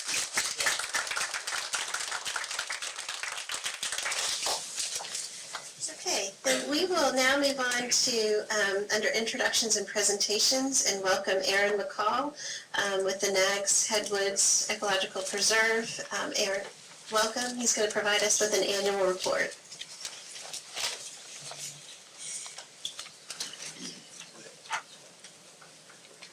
Good evening, Mayor, Town Commissioners, Town staff. I appreciate you giving me this time, and I know it's been a very busy evening. And I'll move through it. At any point, if you have any questions, it's free flow. I'm basically following the annual report that you have, should have already received, written things of that nature. It'll be for 2018, 2019. Hit anything? There we go. All right, so Nags Head Woods is coming into its 40th year. So this kind of falls in suit with a lot of the conversation we had. 1979, local people, the towns, met with the Nature Conservancy to talk about conservation in Nags Head Woods. And so today we have about 1,200 acres in conservation back in there. It's open to the public, 10 miles of hiking trails, things of that nature. So we just invite you guys to come out and enjoy some refreshments, maybe see some pictures, things of that nature, on November 14th. And we appreciate all your support. So I'm going to go over some visitor services, outreach and community, conservation, restoration, biology, and just a little bit about Beyond Nags Head Woods and how we work. I don't know if this thing's working at all. I got you. Okay. All right, so last year we talked about all the water that we had, and so parts of our trails were underwater. In about April, most of our trails dried up, and it's been a pretty dry summer, so all of our trails are back open. But this is just a general picture of generally this trail would be open. It was underwater for most of the year. I know that a lot of people had the effects of the heavy rain season. Visitor services, we always take this into consideration. These are just a couple of pictures of some of the hikes and things that we did this summer. And we had a little video that started off this presentation.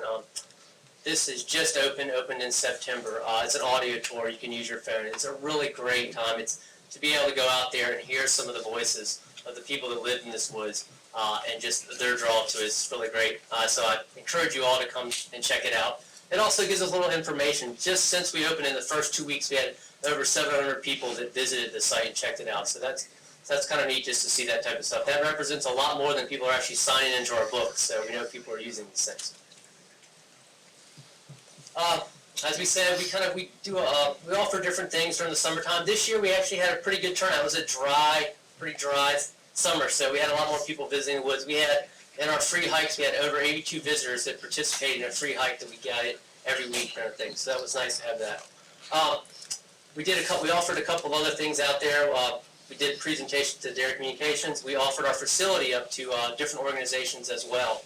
We do offer a facility that Wildlife Resource Commission offered a birding hike tour, things of that nature as well. So working with our partners. outreach community, things like that. We offered an Earth Day thing. We had, there's a picture of Doug Potter, who's one of the local falconers. He actually did a discussion, had visitors there that could visit, and he talked about falconry and things of that nature. It was a really neat experience. That was last year during Earth Day. We also, as usual, we had Appalachia State come in, and they do a great job. We usually get anywhere from 10 to 20 students to spend a week with us, volunteering their time and services, and they help to do anywhere from general maintenance to trail maintenance to, in this case, they had a lot of down debris and stuff that was around our facility, help clean it up to make it a little safer for fire and things of that nature, and being in those type of areas. So we always get, good support from the colleges, and Appalachia State is one of these universities that comes in, no matter what the weather is, they work hard all week. And so, and this includes other types of Boy Scouts. So it says here, we had 50 volunteers, and that's from local volunteers to faraway volunteers. And it was over 500 hours that people participated in working with us to improve visitor services or to help with research or invasive removal and things of that nature. As usual, this is the 36th annual Nags Head Woods Race. So that's been going on for a long time, almost as long as the woods have been there. That gets great support from the Kiwanis Club and things of that nature. And Nags Head Woods was on HGTV. So I just figured to throw that out there. So it was a place that they had found when they were working out here, they wanted to come in and just do some recording. They found it to be unique to have a forest so close to the beach. And even though they were talking about buying and looking at beach houses, they wanted to incorporate some of the other alternatives that you have in this area. When I get to the conservation and research biology, one of the things that we're always trying to do is to manage Nags Head Woods for the ecological integrity of the place. And last year we worked with Forest Service and U.S. Fish and Wildlife, and we were able to burn off the majority of our marsh areas, about 300 acres. And this reduces the fuel. We burn it in a safe environment under a controlled situation. And this helps both to invigorate the marsh and things like that, and also reduce the fuel that gets brought in from storms and different events. So it was a pretty good success, and it was a partnership. Not only did we work with the Forest Service, but U.S. Fish and Wildlife helped us as well. We're working with, I have a master's student I'm going to be working with the next couple of years. He's from Duke, the Marine Lab, and he's using drones. And so we're looking at how the changes are occurring. And this is some brand new stuff, so it's basically just a picture of that drone that they have. They actually get it, looks like a glider. It looks like if you've ever had those white foam gliders that you would get as a kid and put together. Same thing, except when you throw it, it's running off a computer and it drones around. So this thing's able to do with a camera is basically take imagery, snapshots around this thing, and then we're able to hopefully use that and LiDAR data and look at changes over time and how things are changing. This is basically take a look at the forest change, or you can look at shoreline erosion, but this is a really neat way to cover a large area without having to track through it in a quick amount of time. So we're working with Duke Marine Lab. This is pretty new research. We're just getting involved in it. This is our first summer having the student out here, so hopefully I'll be able to present to you guys some different information of what we learned, lessons learned, and things like that. We also just recently learned that we have to get to certain height space over top of vegetation to get clear pictures. So we're already learning things, and hopefully this will be a good way for us to do research, and I think you'll be seeing drones being used in other different types of avenues as well that can be beneficial. Deer management is always something. Hunting season's going on right now.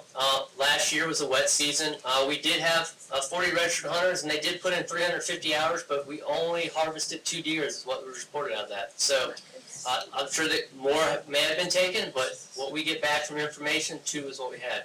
But we're still getting 40 hunters. We're still putting 350 hours. They're participating in that. So whether they harvest a deer, we're still getting the same hunters coming back. They appreciate having the ability to hunt in their backyards and do this stuff. It's all archery only. It's bow only. They are always 100 yards away from trails and power lines or residential areas and things like that to give a buffer. But we've already kind of hit that mark. I've talked to a few hunters. We've already harvested at least one that I know of, so we're at least on track. And so that changes year to year, but trying to get informed as much as I can. It's always based on survey information. Generally, if I have 40 registered hunters, I probably get about 20 to a little bit more than half of the surveys back, and so that's where my information comes from. Conservation. As I mentioned earlier, we've done some invasive species removal. We're always kind of to keep the integrity of the woods in check, and invasives is one of the things that we're dealing with, from autumn olive or Russian olive to microstegium to kudzu things. All of these things typically show up in the woods, and we try to keep them at bay as best as we can. We also did acquire another tract of land over the last year, about 10 acres, so I was able to add into it. We work outside. One of the things we did early part of this thing is working with the state, and they were doing aerial flying to look at submerged aquatic vegetation, so we were on the sampling site, so we would go out every day and take the samples early in the morning, let them know what the water clarity was so that they could fly in certain areas to help give that type of information out to helpful GISA or look at SAV throughout the area. Beyond Nags Head Woods, I just throw a little bit of this out there because we are an office here. Nags Head Woods is the main thing that I work from, but we go far beyond. Being able to have an office in the coast in Northeast, we're able to do far reach beyond here. Most recently, I worked on the Roanoke River and did some fish passage work to help spawning areas up on the Roanoke River. We're working up in the Great Dismal Swamp, looking at restoring hydrologic regime up in there and stuff like that. So having an office in this area, working from here, allows us to stretch our reaches and have these conservation values go extended beyond us. And sometimes we don't see pasture area, but those effects also greatly help us as well. So I appreciate your time. Thank you as always for your support. And if you have any questions now or later, feel free to reach me. Here, I have a quick question. Sure. Is there any, or can you describe any coyote activity in Nags Head Woods? So, there is coyotes. There has been coyotes for a long time. As far as coyote, from what I could tell you from our cameras that we have, wildlife cameras, I haven't seen as many on there, but that's just anecdotal data. That doesn't mean numbers. Some of my hunters say they've seen more deer this year. Once again, there's no numbers. The town of Nags Head a couple of years ago did do some trapping inside that fresh pond area, which basically takes in to the woods accounts and things like that. Hunters do have the ability to harvest coyotes if they, there is a way of getting a permit to Wildlife Resource Commission, so if they would like to take one. And I asked for information from my hunters and surveys, are you seeing coyotes? Majority of them don't. I think in most cases, a lot of people do hear them, but as far as seeing them, I don't get a lot of that. And I don't run into them on a regular basis. Occasionally I'll see the scat from coyotes and things like that, but that doesn't give you a number if you're looking for a number. But it's hard to get numbers when it comes to wildlife. Question for you.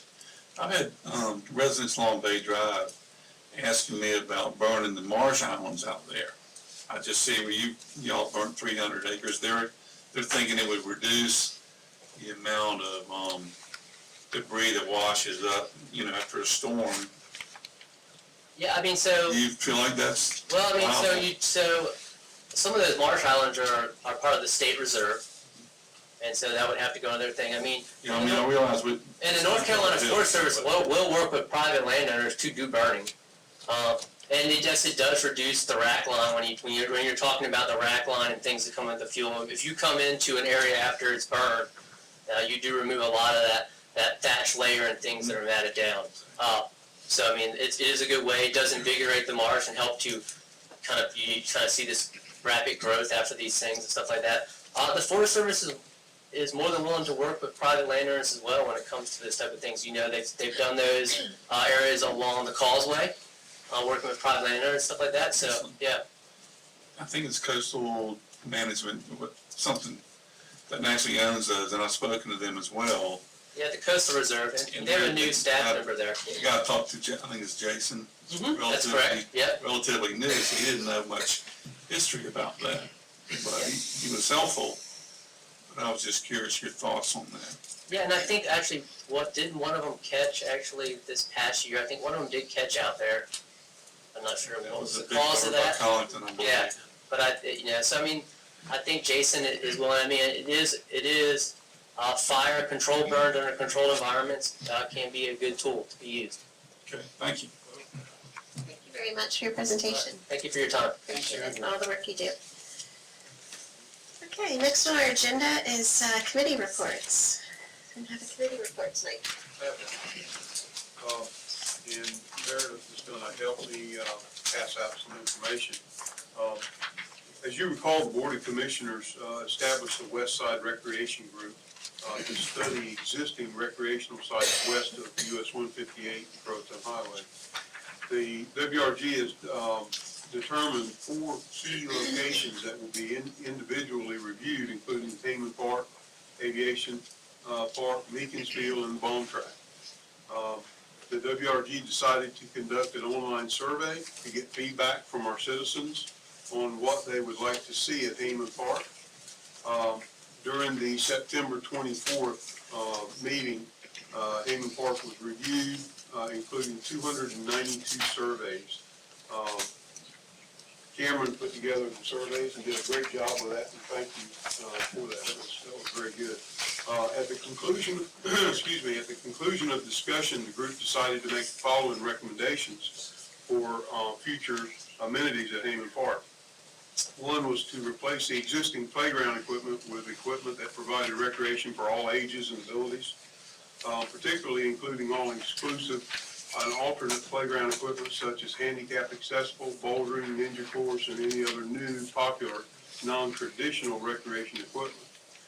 Ideas especially for ages 0 to 12. Construct open-air pavilion and restrooms, water fountain, and picnic tables. Install additional benches and tables. Construct sidewalk along West Hayman Boulevard to connect Hayman Park to the Bay Drive multi-use path and gazebo.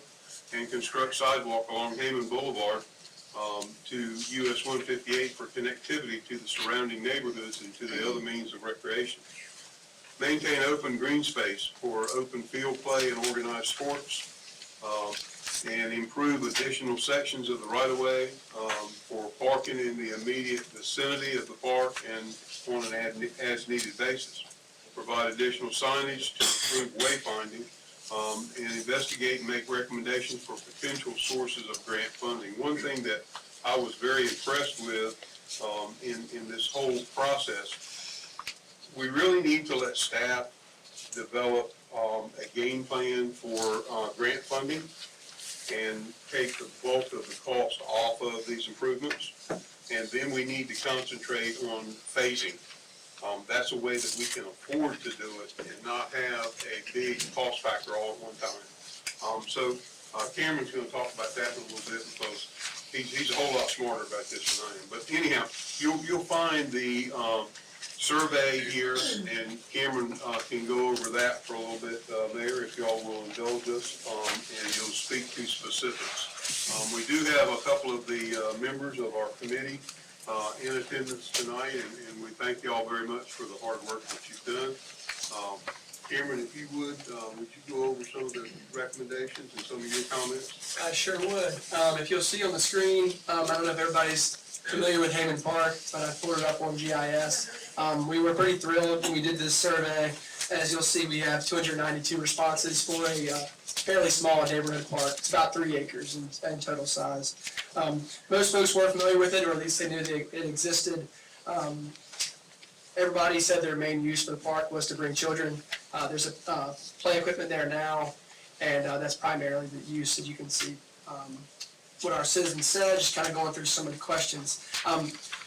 Overall, what people want to see more there is more children's play equipment, and from ages 0 to 12. So right now, we just have a swing set and a play equipment for, I believe it's 4 through 10 or something in that range. So they want to see play equipment for more of an age range. Additional things people want to see there: restrooms, benches, tables, open green space, and a family pavilion. I think a lot of people who visit this park walk there, or ride their bikes there, or use the ability to park off the side of the street where you can. There's a couple spaces where people historically park to visit this area. We had some good discussion. A lot of people brought some really good ideas on some new means of recreation. I didn't know what bouldering was, and I think I would fail tremendously at a ninja course, but they all look like fun and good means of recreation. So we had some really good conversation. What we came up with, or the WRG really came up with, is see if we can at the board's authorization to work to create a conceptual site plan and cost plan. Cost analysis for what it would cost to do these improvements, and kind of be able to put that on paper to give you a better idea. Of course, when we're doing this, we would see what grants would apply to this. Meredith is our grant guru. She's built every park in Kill Devil Hills or been in the process of it, so she's been really helpful to bounce information off of. But if anybody has any questions, it's it's been nice to work on this and maybe see some change to improve those recreation facilities. I can't speak enough for, staff, how they have, worked with this. The concept right now would be to, have the board authorize, creation, of a, conceptual site plan and cost estimate. The staff would do that. And I would assume, Debbie, we can do that by consensus. Would that be good? So Mayor, that's the, committee report on the Hammond Park. And that was the first one.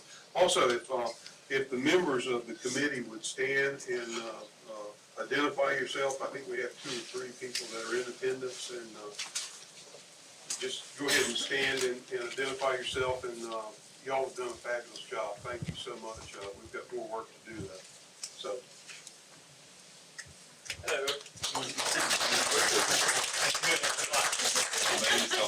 Thank you all very much. Thank you. Thank you. Appreciate it. Stay tuned for future surveys. Yeah. Oh, yeah, that was a phenomenal part of that, and I can't speak highly enough of Cameron, and planning staff for putting that together, because they did a great job, so. We'll be doing those for each park, so stay tuned for Meekins Field, Aviation, and also the bomb tract, so we'll get some public feedback, so stay tuned. So Mayor, we need consensus on the board to authorize them to develop a plan, conceptual site plan, and bring it back to the board. Discussion? Great work. Everybody involved. Yeah, great and quick work. Was a committee. And we've got a lot of good committee members on there. They are all active and participate and have great ideas. It was very informative. Can't wait to move to the next one. There's consensus to move forward? Okay. Sounds good. Thank you, Cameron. We appreciate it. One thing I may suggest with the next round of surveys, I know when we did the land use survey, it came to the board to review. Since there's a committee, I don't think it needs to come to the board, but I think it'd be nice if the committee worked on the survey before it goes out to the next, because I think just a suggestion. Like if it, a draft of it goes, in case they have some ideas and other questions they may want to add. The way it shook out last time is that the group asked staff to go ahead and get it up, because we had a meeting in like 4 weeks, I believe. So we went ahead and worked on it and sent it to Commissioner Gray, being the chair, for his approval. And that's when we went ahead and posted it live, because we were kind of on a time crunch, but absolutely. We can, we'll put it out to the committee to see if anybody I'm gonna wants. be facetious when I hear time crunch from now on, because, come on. Our next meeting what's the will rush? be, November 25th at 6 p.m. for you.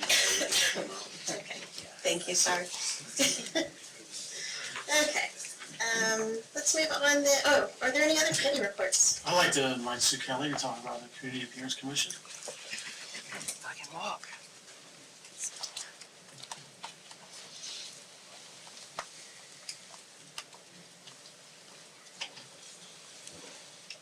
Thank you, Commissioner Winley. My name is Sue Kelly. I live at 211 Sea Village Lane, and I'm here before you as Chair of the Community Appearance Commission. I hope everybody has a little bit of an idea about what it is. I know for time reasons, I'm not going to go into all the details about what the CAC does, except its job is to keep the beauty we've got and enhance it, other beauty in our town as much as we can. We've worked on a lot of different things. It's interesting, we've been talking about trees a lot lately, so anything we can help you with in that area, we're more than willing to. I think the important things are to let you know a couple things, the dates of our next meetings, and also what our 2 campaigns are now that we're really into. And I think getting some very positive feedback about, first of all, our next meetings. First of all, the CAC, which was the 7-member board appointed by our Board of Commissioners. The next meeting is Thursday, November 7th at 8:30 a.m. in this room.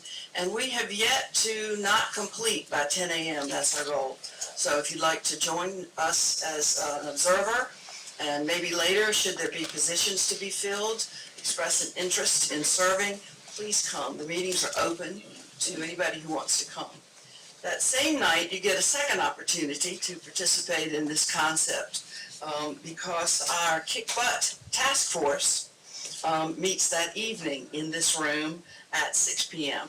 Now, that was not appointed. It's kind of a task force or subcommittee off of the CAC itself, but anybody who wants to participate in a voting way on these issues related to the Kick Butt campaign can do so.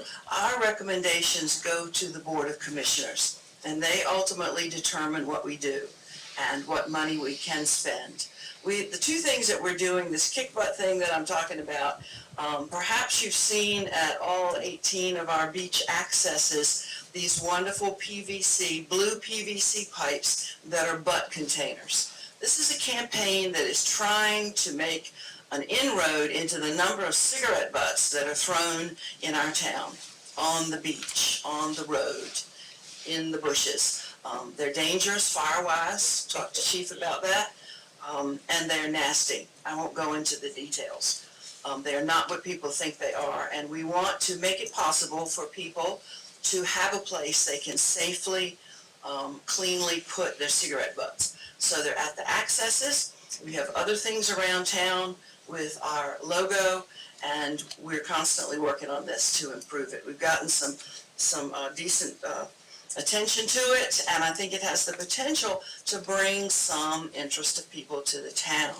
The other campaign that we haven't had quite as much time to work on yet, but we're into it in an important way, is the paper bag or reusable cloth bag campaign.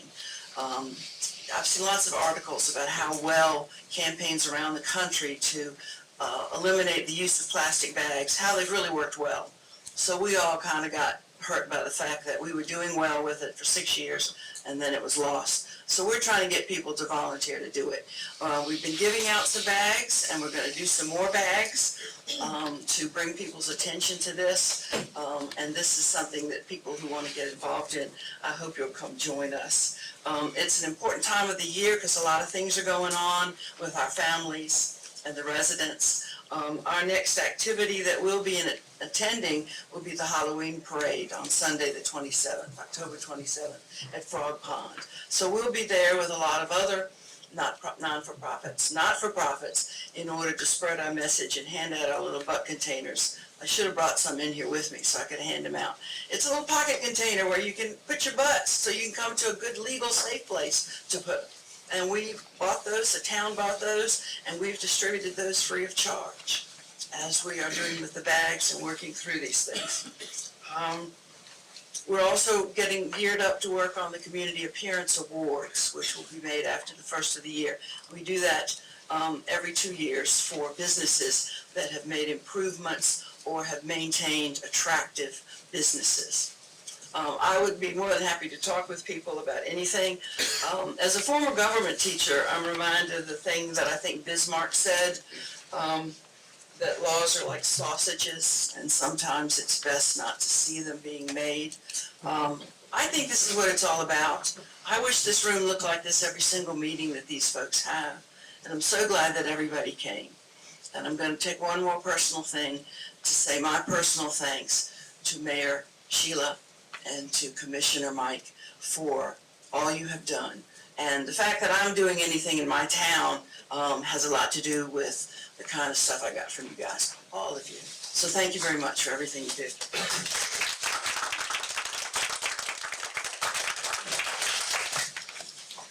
Any other committee reports? All right, then we'll move on to Commissioner's agenda. I wanted to extend a thank you for the welcome that you did at the Dare County Motorcycle Tour Run. Thank you very much. Still wasn't able to get her on a motorcycle, but we're going to keep trying. And also to Chief Brett, thank you for the assistance from the police department. We had 119 motorcycles and 25 Jeeps that participated in it, and we raised about $6,500 for the children in Dare County. So we had very successful. Our grand total, which is, we're now right at about $27,000 a year. So we're going to be able to help a lot of kids. Our goal is 1,000 kids, and I think we're probably gonna hit it. So, that's the only other thing I have to bring up, Mayor. Thank you so much, and Chief, thank you. Great, thank you. The only thing I've got is I want to thank the League of Women Voters for the recent candidates night, gave everybody opportunity to kind of share their views to some degree. And we had about this many people in that meeting as well, so that was fairly well attended. I think you said it was the most well attended meeting that they had from all the towns. So that was good that Kill Devil Hills had a pretty good showing. That's it, thank you. I would just like to thank the Outer Banks Dementia Task Force. I had a chance to attend the Alzheimer's Walk on the October 5th at the Brewing Station. Also thank the Brewing Station. They always do a very great job hosting that event. And the turnout was, I was impressed. It was better than I had anticipated, and there is a very nice growing awareness for the Dementia Task Force in our county. Yesterday, I attended the Saving Lives Task Force meeting. For anybody who doesn't know, the Saving Lives Task Force is a collaborative group that the Dare County Board of Commissioners has founded to address substance abuse problems and prevention all throughout Dare County. It's open to the public. It's the third Tuesday of the month at 3 p.m. at the municipal building in Manio, and something I feel very privileged to be able to participate in and be a part of, because a lot of real good things are happening. It's a very diverse group that does a lot of good. So if anybody's interested in those subjects, I would highly encourage them to do some research and attend. It's a valuable way to spend your time. I'd also like to thank Ms. Betsy Brothers, Martha Vaughn, and Beth O'Leary for hosting Commissioner Jones and myself back on October 2nd. Wonderful hosts. And I really appreciate the fact that we could have such candid, respectful dialogue around the issues of large houses on the ocean front. I think we were very receptive to their ideas, and they were very open to what we had to say. And I thought it was an immensely productive meeting, and I sure do appreciate their hospitality and time. So, and again, I would like to echo to thank the League of Women Voters and all the candidates. I've sat in that seat, and it's an awfully stressful, tough thing to do, to participate in that forum. Y'all did a very nice job, and thank y'all for stepping up. That's all I have. I had also met with the ladies over there, and they were very hospitable and welcoming. We had a good conversation as well, so they were very nice. We went in the evening, so we got cocktails and ham biscuits. Yeah. I went during the day, so I just Terry missed out. An open bar. They were very nice. I just want to remind everybody to make sure you get out and vote. Early voting started today. You heard the details of it a little bit earlier. And people know I'm not on the ballot, please appreciate it. A few things this evening under Mayor's agenda. We talked about early voting. And also, I think Sue mentioned the Halloween parade. So OBX Entertainment will be holding its 6th annual Outer Banks Halloween Parade at Aviation Park on Sunday, October 27th. This is a free and family-friendly event. They'll have a short walking parade and costume contest. Registration begins at 2 with a costume parade at 3, followed by a costume award ceremony. They moved, last year was their first year hosting it in Kill Devil Hills, and it was really well received. So if you're looking for a fun family activity, especially if you really like Halloween fun, put that on your calendar. So it's Sunday, October 27th. The town of Kill Devil Hills, we're also looking for volunteers that are interested in serving on our boards or committees. Please consider, it's nice that we had so many people here. If you want to get more engaged in the town, please consider submitting an application. It can be found in the back of the room there or online at our town's website, which is kdhnc.com. And also, another way to stay involved and engaged is signing up for our email and distribution list. If you just email info@kdhnc.com, you can be added to our Sunshine List, which sends you updates on meeting notices and all the different happenings in the town. And lastly, I wanted to announce to the board, as in the community as well, but members of our board members, I was contacted, it was before Hurricane Dorian, by a representative from the Council of Canadians, and they have monitored the work that we as a town have done, and I have been engaged in as well with our fight against offshore drilling. And they have asked that I come to Nova Scotia November 7th through the 9th to speak to about 40 mayors there to kind of share what we've done. It's an all-expense paid trip by the Council of Canadians, so it won't cost the town anything. It's also going to showcase, I think Matt's still in the room, the great work with the Surfriders and our partnership with the Surfrider Foundation, as well as our work with our other area municipalities, the advocacy efforts we've done at the state and federal level, and then our local work here with our Chamber of Commerce and the Tourism Bureau. So I'll be putting together a presentation and kind of showcasing some of the work that we've been engaged in. But that will be November 7th through the 9th, fly into Halifax, and then do one presentation there at a big conference they're holding, and then go to Mahone Bay that evening and do, so actually they're going to do a community forum, similar, but on a smaller scale to what we've done here years ago. So. That's super. That's great. Should you have any scheduling conflicts? It'll be a quick trip. I'm hoping I'll get some pictures, then maybe we can do some type of media release afterwards. That's great. That's great. KDH is going international. Yeah, I know, KDH on the Map International, so they're super inspired.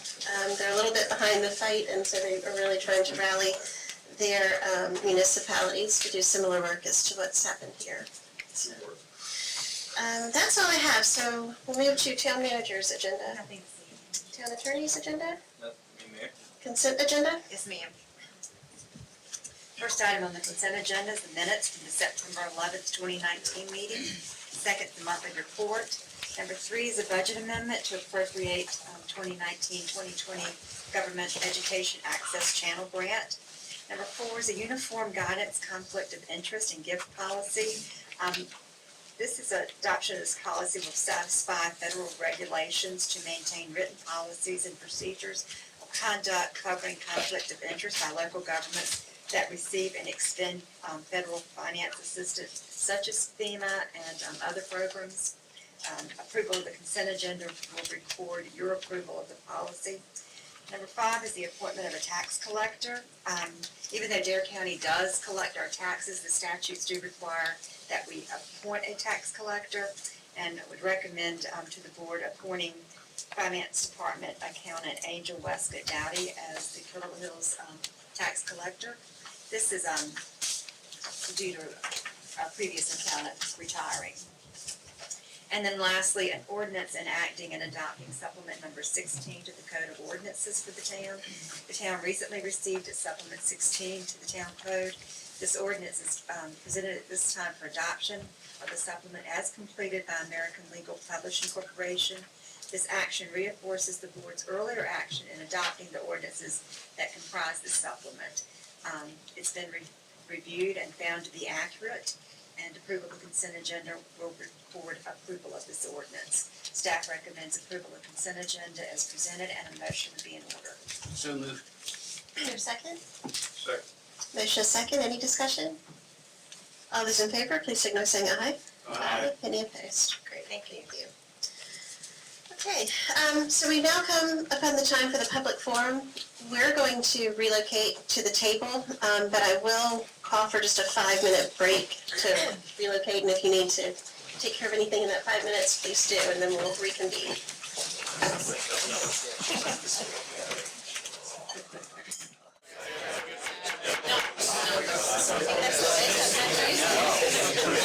You're one text. All right, thank you. Let's bring us all back together.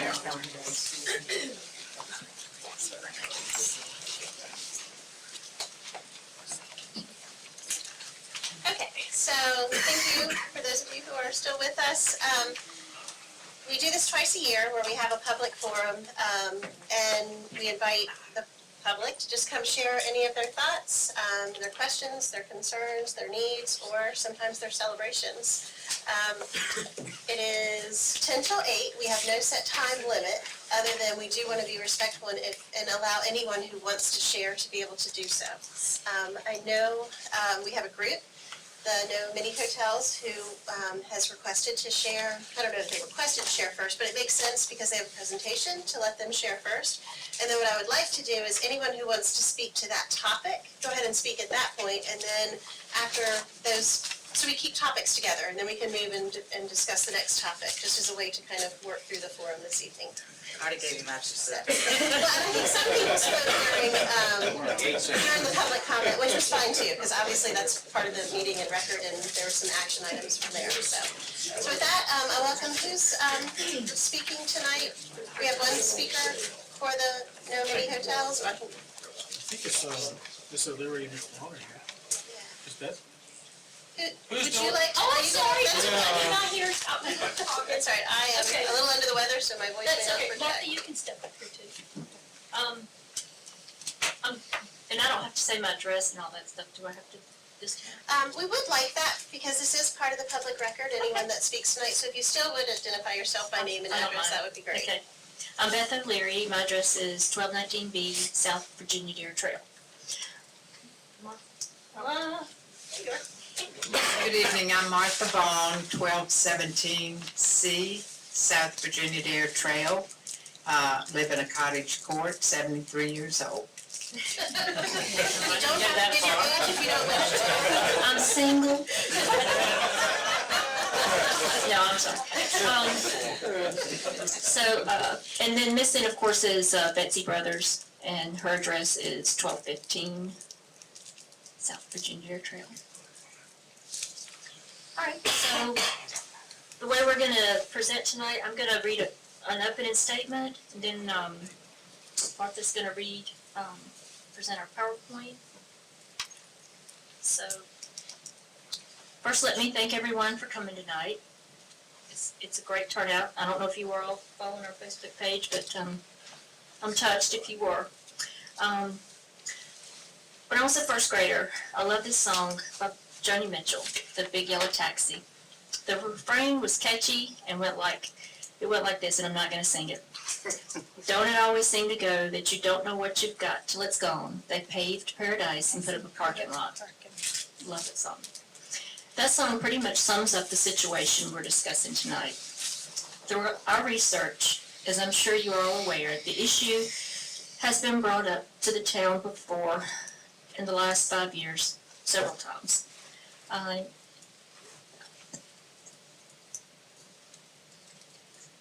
In 2015, a joint work session was created of residents, town staff, commissioners, and Mayor Davies.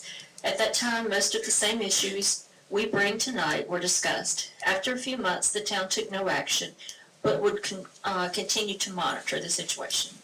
In 2017, Sharon Nelson brought the same issue to the board. The board decided to wait until the land use plan survey was completed. Mrs. Nelson's amendment was denied, and the board agreed to send a letter to the North Carolina Building Codes Council asking for large, single-family dwelling, fire safety, and life safety-related issues to be addressed with the plan, and to review the draft at the next meeting. I'm unsure if the letter was sent, as I could not locate a draft in the minutes of the next board meeting. I contacted Michael Odell to get a copy of that letter, and I've yet to hear back. In 2019, Martha Vaughn brought this issue up again, and that's why we are here tonight. It's time to stop kicking the can down the road. The commissioners and mayor we have tonight are more informed than any new board members. I urge Commissioner Hogan and Mayor Davies to step up. Your citizens count on you to do the job you were elected to do, and as I see it, that does not include kicking new business down the road until new members are sworn in. And again, I ask the board to consider a moratorium, 30 days, 60 days, on further construction of these event homes until a third designation and regulations can be adopted to ensure the health, safety, and welfare of all KDH citizens. It's time to fish or cut the bait. Thank you.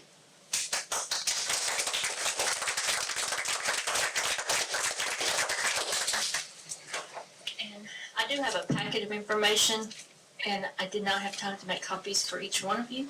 So if y'all have somebody that can make some copies.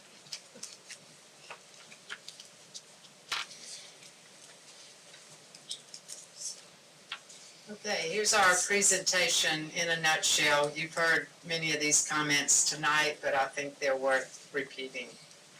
Kill Devil Hills against mini hotels. Develop smarter in Kill Devil Hills. How did we get here? OBX has become a top wedding destination. The number of large event homes has been increasing. Within the last 5 years, 12 event homes averaging 10,000 square feet have been built. 3 more, the largest at 17,000 square feet, are currently under construction. The cottage culture and the history of Kill Devil Hills is at risk. Previous attempts to address this have failed. And this is a photograph of the proposed event home, 17,000 square feet, 28 bedrooms, advertised to sleep 60. Beside my home. What are our issues? Too many event homes are surrounding historic cottages and neighborhoods. Decline in long-term consistent renters. The impact of noise, light pollution, and traffic affecting the neighborhood rental properties. Overcrowding our beach areas. Loss of the traditional Kill Devil Hills cottage appeal. And being known for a wedding destination, not a vacation destination. And here's another picture of an event home. That's the video. Were they not able to show that? Sent it to us as PDF. Oh, sorry, that's supposed to be a short video. Oh, and it shows how loud the music is playing at one of those event homes at 4 o'clock in the afternoon. Okay. I can pull it up. So what are our concerns? Event homes are defined as a single-family dwelling, not requiring sprinkler systems. Fires can spread quickly, destroying all nearby homes. Lack of adequate access for emergency vehicles cause needless delay. Additional burden on city services. Increasing risk of flooding due to higher density and impervious lot coverage. Stormwater draining into wastewater, discharging contaminated water in flooded areas, and excess trash on the beach. This picture shows, the yellow shows the location of the future Saga homes that I referred to, and the area circled in red is a historic cottage in between the 3 event homes. So what are the solutions? We propose implementing 6,000 square feet for a single-family dwelling. Encourage development of cottage courts. Adopt a definition of an event home. Require permits for events to address impact on neighboring properties. Establish a task force of town staff and residents. And bring balance of growth and protection of natural resources to Kill Devil Hills. Where do we go from here? A 30-day moratorium on current construction at 1213, 1207, 1209 South Virginia Dare Trail. Are more event homes necessary? With the economy ever changing, is this the most practical use of our fragile landscape? Our neighboring municipalities have adopted regulations to address community concerns. Now is the time for Kill Devil Hills to develop smarter. Thank you, Board. Thank you, Mayor.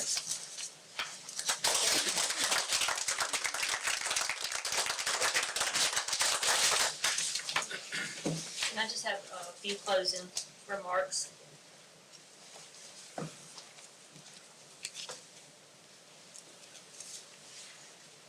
First off, the packet that I have left for you all contains a letter from an attorney that we have hired to address the town's issues with litigation concerns, property right concerns, downzoning concerns, every concern that every one of you have told us or that we've read in prior meetings in the last 5 years. We've gone through and read every concern, talked to an attorney that deals with zoning and has worked a lot in OBX. He's in Chapel Hill.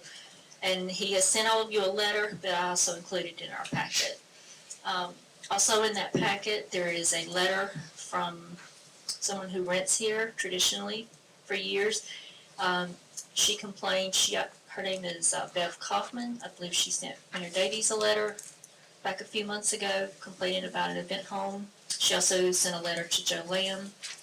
And her letters are also included in that packet. Also was included the petition for the change.org. We have over 1,100 signatures, and there's a page of comments, several pages of comments. There were 53 pages of signatures. We also have our paper signatures, 275 in paper signatures. Then we also have, and the last thing that's in there is the police report. We called the police department and gave them the dates from October 2017 to October 2019, and we wanted all calls. I had to give them the address of every event home. Most of the ones I chose were 12 bedrooms and over, the ones that would be considered for weddings, and I had to give them the address for every one of them. And they came back with a stack that high of incident reports. And I have included all those in there as well. So you can just see what's been going on and what the renters are saying. Because you probably don't hear a whole lot from renters. And so give you a good idea about what's consistently been a problem. There is a property, I'm getting all my things mixed up here. It's in 700 block North Virginia Dare Trails. There's a 12-bedroom there that is currently in foreclosure and on the auction block. And I see that as the future. These homes, I'm not going to name any certain builder, but I know there are homes that the lots are purchased, and they are purchased with a group of investors in mind, foreign investors.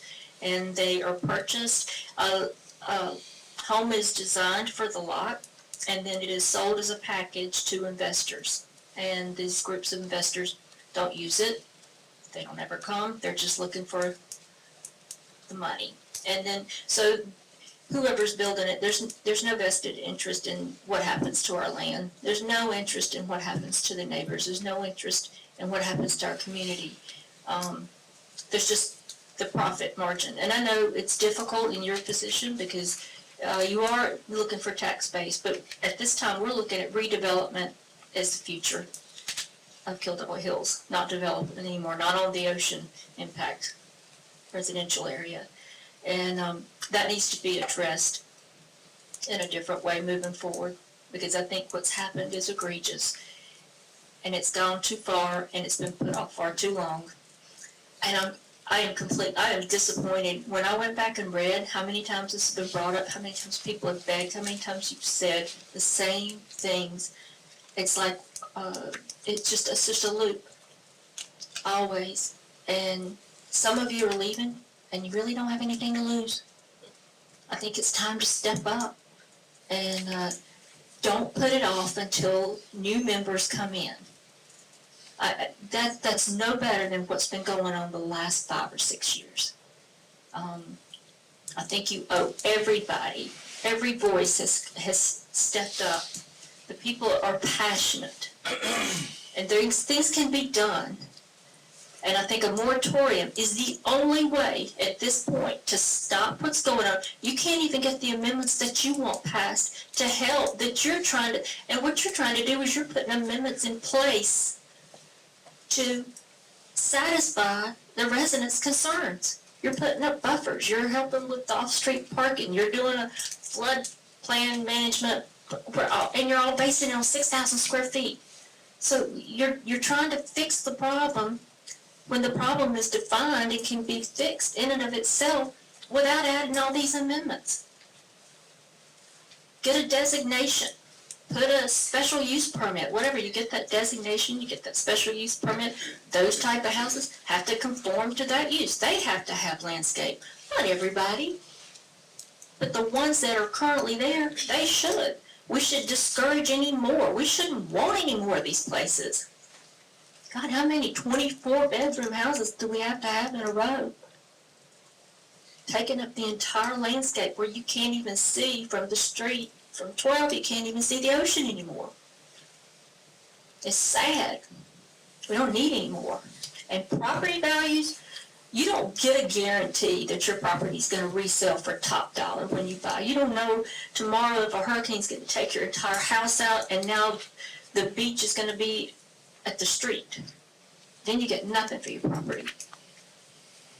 You know, that's a risk people take, and it's not going to be anything like, you know, anytime you think about property rights, people get scared, and that's what scared you all, and I understand that. But there are ways to address that as well. Anything is possible if you really want it. And for the future of Kill Devil Hills, this beautiful beach, and thank God they found Orville's Head, we can all be better for it. I just have a few things to say. And thanks. Sorry. I just want to shout out to all of our supporters that are here tonight and let you know that voices do matter and how much I appreciate it. I'd also like to thank Martha Vaughn, Betsy Brothers, Lauren Nelson, Michael Flynn, Robert Hornick, Michael Odell, Cameron Ray, Terry Gray, Skip Jones, John Windley, Matt Walker, John Rizzoldi, Troy Tilley, Mayor Davies, Peoples Harrison, Peter Esco, Webb Fuller, and Wes Haskett, and to everyone that signed our petition, displayed our signs, and supported our cause. Please, please, please do something. Thank you.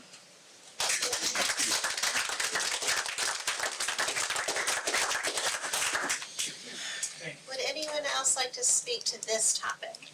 Yes, ma'am, and then, To the microphone or right here? if everyone can hear you, but they definitely can hear you if you go there, if you don't mind, otherwise.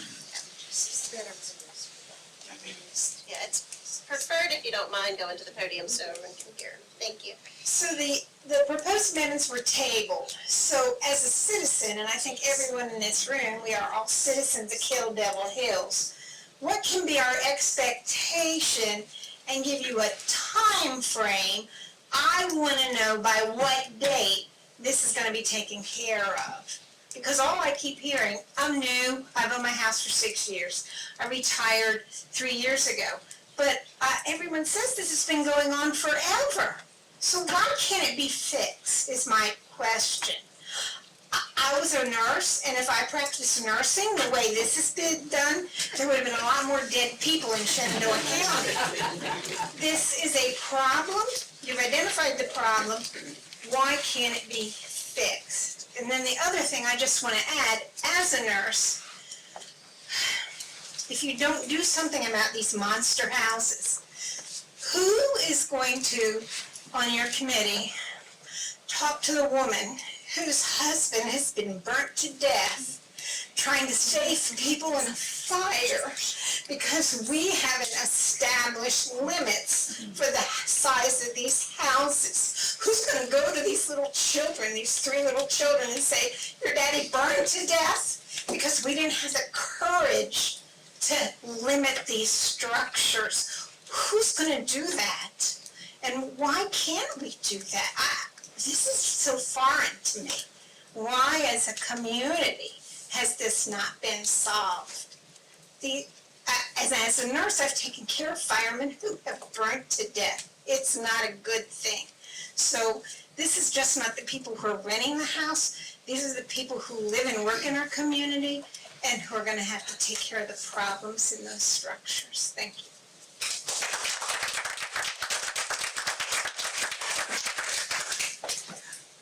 Do you want to take all the comments first and then respond to those, or do you want to respond as they come? How do you guys want to handle it?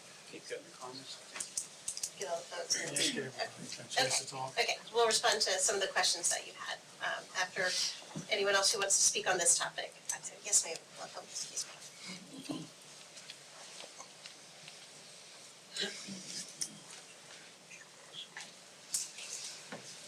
My name is Susan Furlow. I live at 1208 South Virginia Dare Trail, across the street from the proposed mini hotels. I spoke at the last meeting about the flooding, and I'd like to address that issue again. I haven't heard anything mentioned about it tonight. The current stormwater drainage system was implemented in the 60s. That's over 50 years ago. It probably worked for a while, but over the last 50-plus years, there's been hundreds of houses built.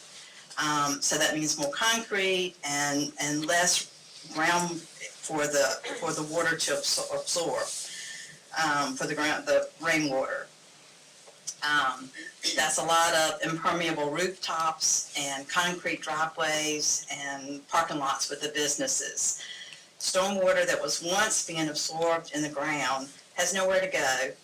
During a 1-inch rainfall on a 1,200 square foot house, which all of our houses are much bigger than that here, approximately 750 gallons of water runs off the impervious rooftop. With nowhere for it to go, this is what we end up with. This is what I end up with at my house every time we have a thunderstorm.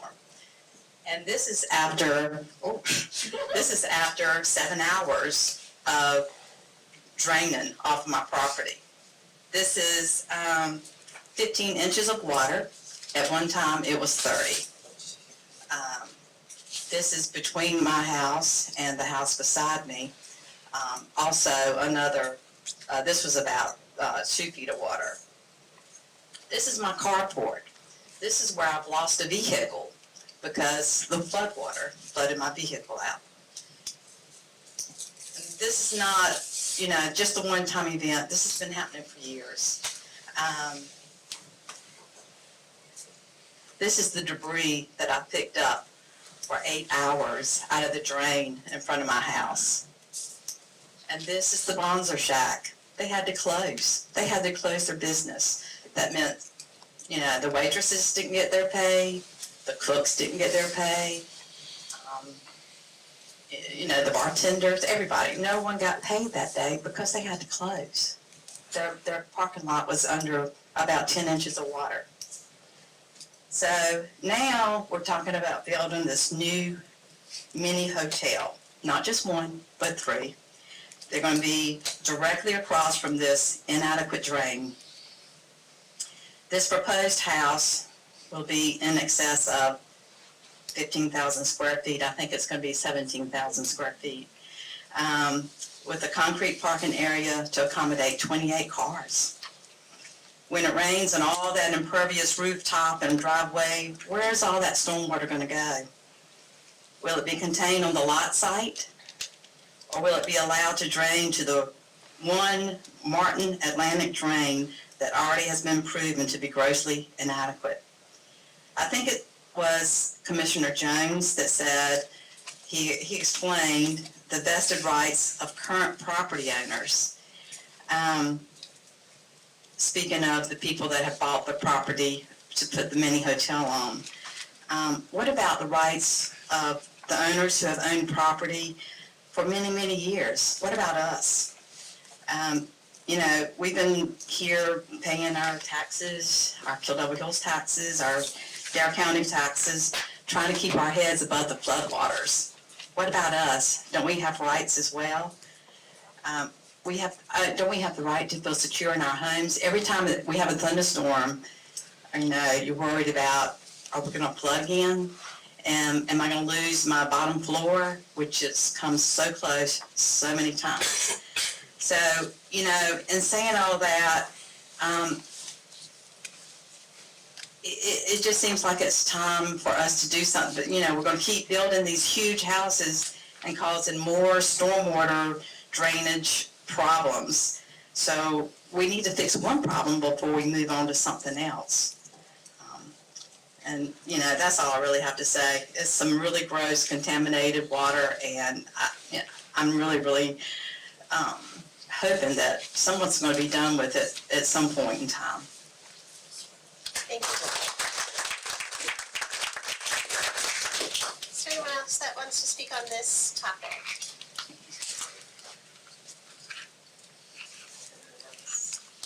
I'll speak.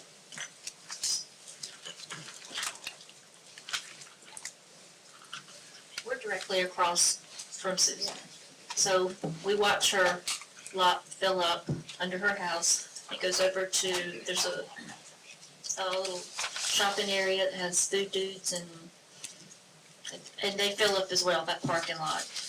The water comes from, as it pools from the end of our drive, 12, all the way over to hers, it gets deeper and deeper and deeper. It's so deep at our dumpster at the end of the road. We have the times that it floods like that, which is frequent, we have to wear rain boots up to our knees to take our trash out. It's just constant. It never stops. And with all the building that's going to be going on there, I don't think you could put enough bushes around the fence to stop that from happening. And they have two huge wastewater lifting stations that I'm assuming are electric, and that if power goes out, they don't work. If we get a lot of rain, as we do in the summer with storms, and we get all that backup, all that flood water, storm drainage issue, we're worried about the contamination from it, getting mixed into the wastewater. And it could happen. It happened in Mania. We've been self-contained with the septic tank systems for a long time, and we've operated nicely with that. But when you start putting these many people in one place, their stuff's got to go somewhere. And we just don't want it in the street. Okay, I've got to come back. I understand that the wedding industry brings a whole lot of money to this town. And I understand that as public servants, you all are interested in the tax base, as we all are.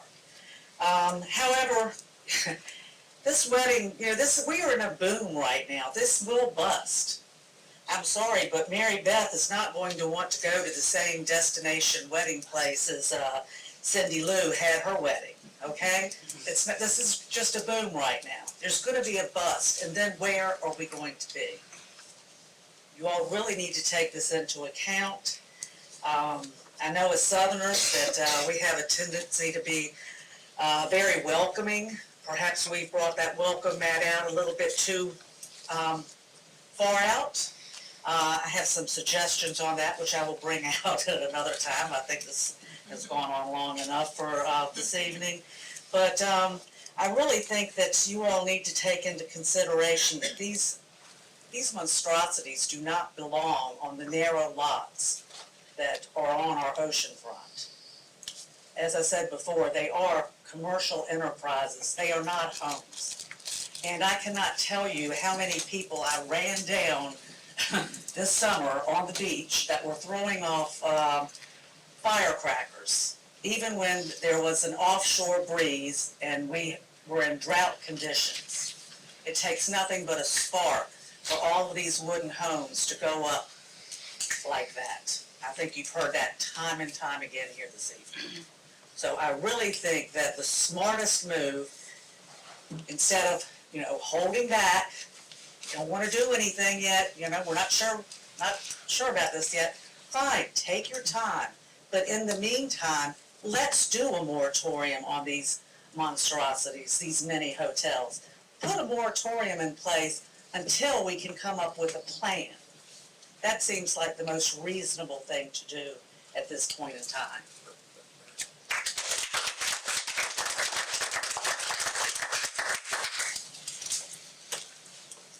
James Almany, 900 9th Avenue.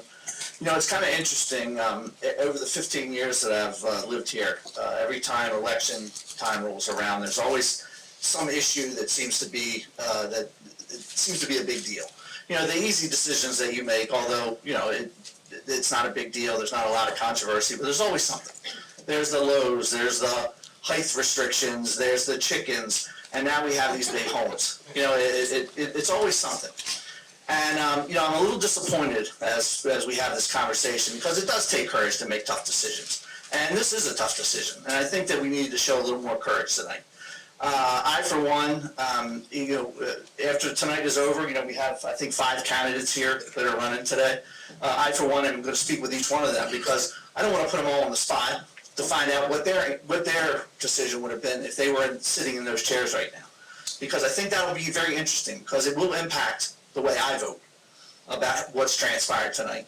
Because it is a little sad for me to think that we've gotten so close. You know, I've heard it mentioned that, you know, one of the decisions that was made tonight wouldn't have impacted safety of the homes. Well, it would, because we all know that if you have 50 people trying to get out of a house that's, you know, 17,000 square feet, or you have 15 people trying to get out of a house that's 6,000 square feet, it makes a big, huge difference. And it would have impacted fire safety. That is one of my concerns when it comes to these big homes. And so I'm very disappointed, and it certainly will affect the way that I vote.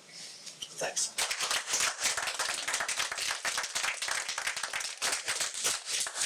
Does anyone else wish to speak to this topic? I will. Speak. I hate to keep this long, but I just felt like I have to say this.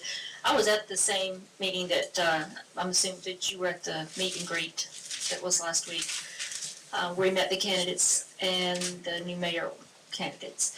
And I asked a question about this same issue and about if they felt like this was the best use of our fragile landscape. You know, these big homes, is that the best use of our land? And, you know, I didn't like the answers I heard. You know, yeah, well, no, I wouldn't say it was, but, you know, the state says this and the state does that. I got the same thing you hear all the time. And then when someone asks you, would you ever consider the 5,000 square foot limit? Yes or no, every single one of them, you know, no. I would have said yes. I'll consider anything. Tell me why it would work. I want to elect people that will want to work with us, that will say, yeah, let me hear what you got to say. I don't want to hear just a no. Unless it's something really terrible, like set fire to the town, I'd say no. I hope everybody would say no. But I don't want to say that. Thank you.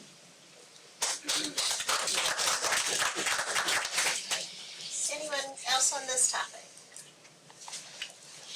Okay. I know there's been numerous requests for the moratorium because that seems like such a logical, simple thing to do. Just stop the building while the board takes the time to figure out decisions. We can't do that legally, and our attorney, who normally doesn't stay for the forums, did tonight because we thought this would come up, and I didn't bring it with me, but worked with the town manager and clerk and the attorney that had provided a response that we couldn't do because several emails had come to the board asking us to put a moratorium in. Can I make one comment? I know your answer talking about that, but yeah, may I just finish and get him to comment on it? well, I was just saying, why don't you just delay approving the plans? You know, you just delay it. You give some time to talk about it. You don't have to put a moratorium, but you don't have to approve the plans either. You don't have to tell them that you're not doing it. But you have things you can do. Deceitful, I'm sorry. You're not being deceitful. But I mean, you're trying to put amendments in place tonight, and they may not be approved yet because you wanted to put those amendments in place. Then, you know, you work things out for your own agendas. Work things out for everyone's agenda. You know, just say, let's talk tomorrow about all this before we start looking at the plans again. Let's see how this works. I'm not asking you to do anything deceitful. What I'm asking you to do is to consider everybody. It's just gotten out of control. And you know, a moratorium, that's fine, I understand. Well, and I wanted to, because other people had questioned about the moratorium, so I wanted to explain why we couldn't, that it's not a matter of the or it's not willing to, it's that we're not legally able to, it's Who beyond. says you're not? Well, it's based on, yes, So, I'll read it. Do we have that in the? But we have safety concerns. Safety concerns can be part of a moratorium. It's in there. I just didn't know if we could put it on the Yeah. screen. So, chapter It's per 160, statute. chapter 160A of the North Carolina General Statutes governs municipalities. So the state created municipalities, it's what, just like they created counties. They gave the county their power. The state can take the municipality's power away.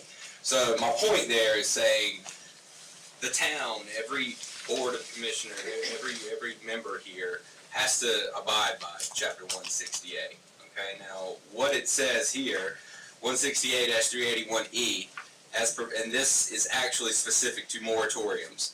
It says that cities may adopt temporary moratoria on any city development approval required by law, except for the purpose of developing and adopting new or amended plans or ordinance as to residential uses. Now, this goes to everyone who, well, I'm not going to say everyone, but it goes to the argument of this not being a residential property, if you will, these event homes. They are right now, according to the state of North Carolina. And we don't get to be more restrictive than the state of North Carolina. We don't get to create our own rules, and we don't get to create our own version of what a property is labeled as. We can't say event home is this third category. So that falls into residential uses, which is why moratoriums just strictly, I mean, well, quite frankly, cannot be adopted. They can be In this adopted if particular it's for case. safety. If it's for safety or a concern to the residents. This has nothing to do with the usage of the property. It has to do with the fact that they're being built so close Understood? in an area that, with no fire prevention. And actually, And no there's, permitting that's been allowed, that can be special use put in. There's so many options that we have, so many options. So if you don't wanna do a moratorium, that's fine, but you're opening yourself up to other problems, because everybody is gonna call, if you have a fire, everybody's gonna call the police all the time. The same stack that you've got right there, you're gonna have with these properties too. And everybody's gonna start selling. Nobody's gonna wanna come here and vacation anymore. You're closing it off to small family rentals. You're shutting the whole operation down. I have to agree, you are killing the goose that lays the golden egg, and I think there are many public safety concerns here.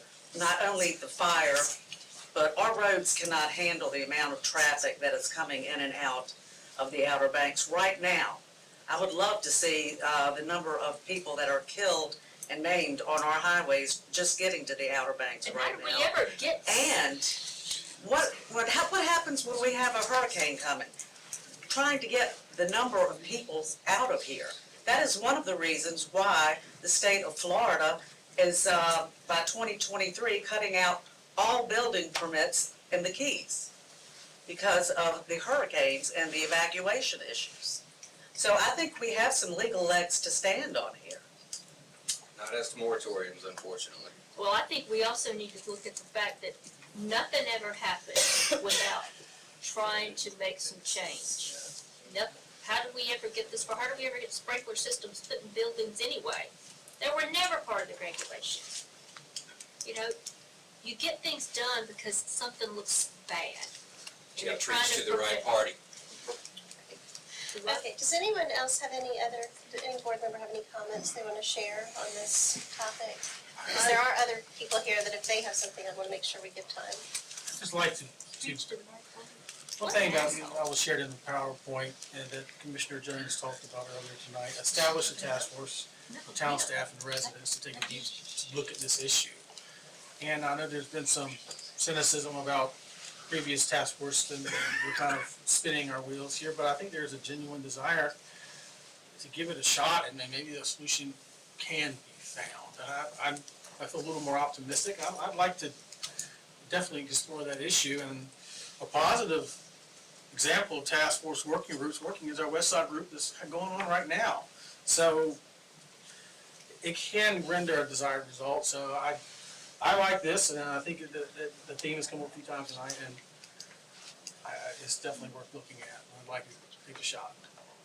That's what I heard from both sides in the conversations and meetings that I had, was that we need to get people from both parties of this together to come up with solutions that are viable and that will work. I think it's a very doable thing. And I think if I can step out on a limb, John, I think would be an excellent person to chair that. I second that. But I think that that is a way to get to some concrete issues and resolutions that would benefit this, the whole discussion that we're having. But something does need to be done. I personally am not a proponent of the event house. I like the cluster homes. They've done one in Nags Head that is very nice. I mean, it can come out real good. And I think that if we give some sort of incentives for developers to do that, it might benefit us. But it could be discussed and surveyed in this type of setting. That would be my thought. Respectfully, why hasn't that happened already? You had a choice tonight to make a decision on something, and you didn't do anything. Our So what's gonna make a difference if you have Particular a regulation that we did not agree with. There are two of them. There were two regulations that. And once again, nothing was done. Once again. But if they didn't work out, you could have went back to the. Both Okay, parties, let's not get into both attacks parties here. Okay. told me that they were willing to be in a group, to speak together and try to come up with some negotiable ways to build new homes. Both, Larry, did y'all not say that? And people on the other side said that. I'd like to take names right now of whoever would be willing to serve on basically a stakeholders group or whatever you might want to call it. Okay. I know Colleen, Patty Armstead. Patty, and maybe I could get y'all's phone numbers or some way, email, some way to reach you. I'll text you. Is Larry? Jay, Put the three amigos on there, me, Martha, and Betsy. I'm asking you. Yes, me, Beth O'Leary. Jay Overton, would you Yes, ma'am. be interested? Sure. I mean, it would be good to have, if you want, multiple perspectives. I want everything to say. Well, you know I'm in. I also would like to, folks who aren't here tonight too, we need to open up an application period. We need to make this needs to be open to all the Good start, public and anyway. a chance to, but having a engaged group, you came here tonight, you stayed almost 3 hours now, so a commitment is not in question, so. Landscape. Can I make a quick point? Just real fast. This reminds me a lot of the building height issue, where we had like 89% of the public that said they didn't want buildings getting higher. In that issue, it took 9 months. 9 months to go from, I want to do it, someone saying they want to do it, to ultimately deciding we didn't want to do it. But only because a bunch of people came out and did this and it got stopped. 9 months. When somebody wants to build, it's let's get it done. You're When speaking someone about wants the to build, hotel. I was on the stakeholders committee, and this is what happened. I was there. We worked for eight months at least 8 months. on something, and what It happened? came to a vote. Nobody came to a single meeting till the last meeting, and then they had a knee-jerk reaction. Most of the time, they didn't even know what we had discussed. I've been on multiple of these I've been committees. on that fight twice now. And All I'm saying is nobody showed up 89% of till the public that the says they last don't want meeting. something, that's, you know, I you're mean, against. come to the meetings. I've been begging people to come to the town meetings, begging people to come to the planning board meetings. But if you see what I'm For saying about years. the timeline being accelerated, when people wanna build, the timeline gets accelerated, when people don't wanna build, it becomes a let's hurry up and wait type of affair. I mean, it's happened twice with the I'm building. just trying to be the conduit between two groups of people that I spoke to. Both of them had How good big is the group on ideas. one side versus how big the group on the other You side? know, if you don't want to be involved, don't be involved. I am being involved, I'm Well, actively how about involved. this, let's to move it forward Yeah. from here, and thank you, Matt. I think possibly you've got two potential co-chairs, because obviously you're getting engaged. I would like for you all, work with staff and propose something at the November meeting for how this group would be organized and structured. Yeah, I'd like to have for anybody who wants to participate, an official volunteer application. Like just, keep it as organized and structured as we can. We already got a good format to follow with the West Side group. And give everybody, not just the folks here tonight, but everyone who's interested a chance to participate. So is there consensus then by the November board meeting, between now and the November board meeting, to work with creating a plan to develop this committee and what they're going to be charged with doing. Are you following me with what I'm? I am following, Mayor, but I thought the discussion that we had during the board meeting was the concern as to how the election might affect the desire of a committee. Now, in November, you won't have had the election. Right. Well, but I guess John's not technically, John will be seated regardless. So I think we still could discuss to maybe the final composition's not gonna come together until January, but at least the parameters of what it would look like. Yes, no, We could do that in certainly, November, so you're That's a good not- idea. That's good, that's You can good. start the shell, you could determine, are you talking, homeowner, residents only, are you talking, property owners? Cause I think somebody mentioned to Jay, that, Own property. right, but you live in town. Right, so that's what I'm saying, if he owns property, so with that side, because if you want it all inclusive, then you would need to allow non-resident property owners on your committee. So we can begin that groundwork for the November meeting. Yes, ma'am. Okay, is there somebody in agreement with that? Property owners, I would think. Yeah. Correct. Right, but They're those all are things, being those are affected. things you have to, Right. have to We'd have to establish spell that before we out. put out, applications. Okay, I that think it sounds should great. be majority residents, though. I think there should be representation. It probably will be, just not, out of town, well, I'm gonna come down here for Okay. the meetings, I would think. Okay. Anything else? Are you gonna limit the number of people on that?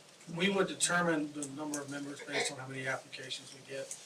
We learned that from the West Side group originally, we looked at 7, we had 8 super candidates that were all diverse, and then we realized, why not just let Commissioner Gray chair the committee, and then we have a nice even number of 9, and everybody who is willing to volunteer has the opportunity to do so.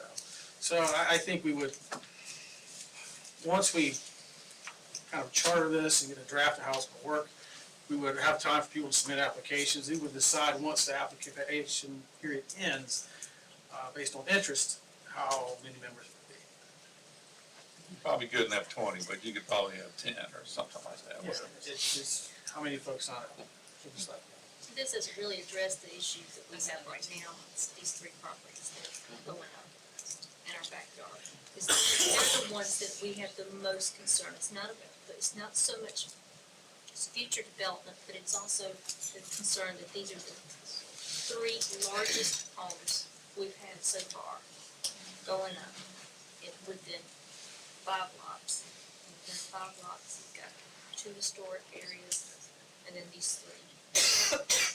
That's the concern we have. And they're all gonna be built at the same time. And right now, there are no regulations that, none of these amendments, I guess, that you got tabled tonight will apply. So we're still looking at needing some type of, conditional use. I'd like for you to think about this. The letter that I submitted from the attorney talks about a conditional, a permit, a special use permit that can be put in place just to, and we can use that designation of that bird type designation to have that special use permit, so that only types of landscaping would go towards those types of properties. And that way you could get it all contained just within those the largest types of properties. We will take the information that you shared tonight, and tomorrow I can assure you the town staff will scan it and get it to us and our town attorney, and we can review it, but until I can look at this, I don't. Oh, I appreciate embed it, that, that's so- all, I would like for you to at least consider it, that's what I'm hoping for, we just need to know what's, if there's anything that needs to be We done. certainly can. Because I know we would moving forward, we definitely absolutely want to make look at sure that. that we're taking care of everything, thank you, I appreciate that. Okay, other topics that anyone wants to discuss this evening? Yes, ma'am. Just wanted to mention, you had the lawyer speak about what we can't do. Can he express himself on what we can do and what other communities have done to get around what we can't do? Yes. I mean, there must be other communities. This is problem, right? Right. So there must be other ways to get around it. And we need to see what other people have done to do that. Not just bang our heads against the wall. Sure, and I smile not because it's not a valid question, it's a great question. And we've actually the last 5 to 6 years explored that and we've looked at options, but there's been no consistent consensus or agreement to make a decision. So one of those is square footage. You could make an amendment to say we're not going to allow homes beyond a set square footage. So Very can't one of us controversial. make a suggestion right here and first it and second it and vote on it and approve it? No. Why not? Because there's a process for that. Anything that's an amendment like that to our zoning has to go through the planning board. Okay, so I will make a proposal that you people. You could submit an application to do that, but I would take some time to get more informed. You could speak with staff about what's involved in that, because it's not. What about a referendum? There's nothing that you're gonna walk out of here tonight that's solving the issue for you. But we're just That's what we throwing think. things out. And absolutely, and I just want you to know, this is not a simple thing, and it's not, I don't think anyone said, oh, we just haven't found, like, there's not a solution we haven't thought of. It's coming up and getting 5 members of the board to agree that this is the solution that we're gonna move in the direction of for the town. We couldn't even do that tonight. So I'm just saying, it's not simple. There is not a North Carolina law against establishing a maximum square foot residence. Yeah. Is that correct? Square footage, correct. So they can't tell us we can't do that, correct? Correct, lawyer person?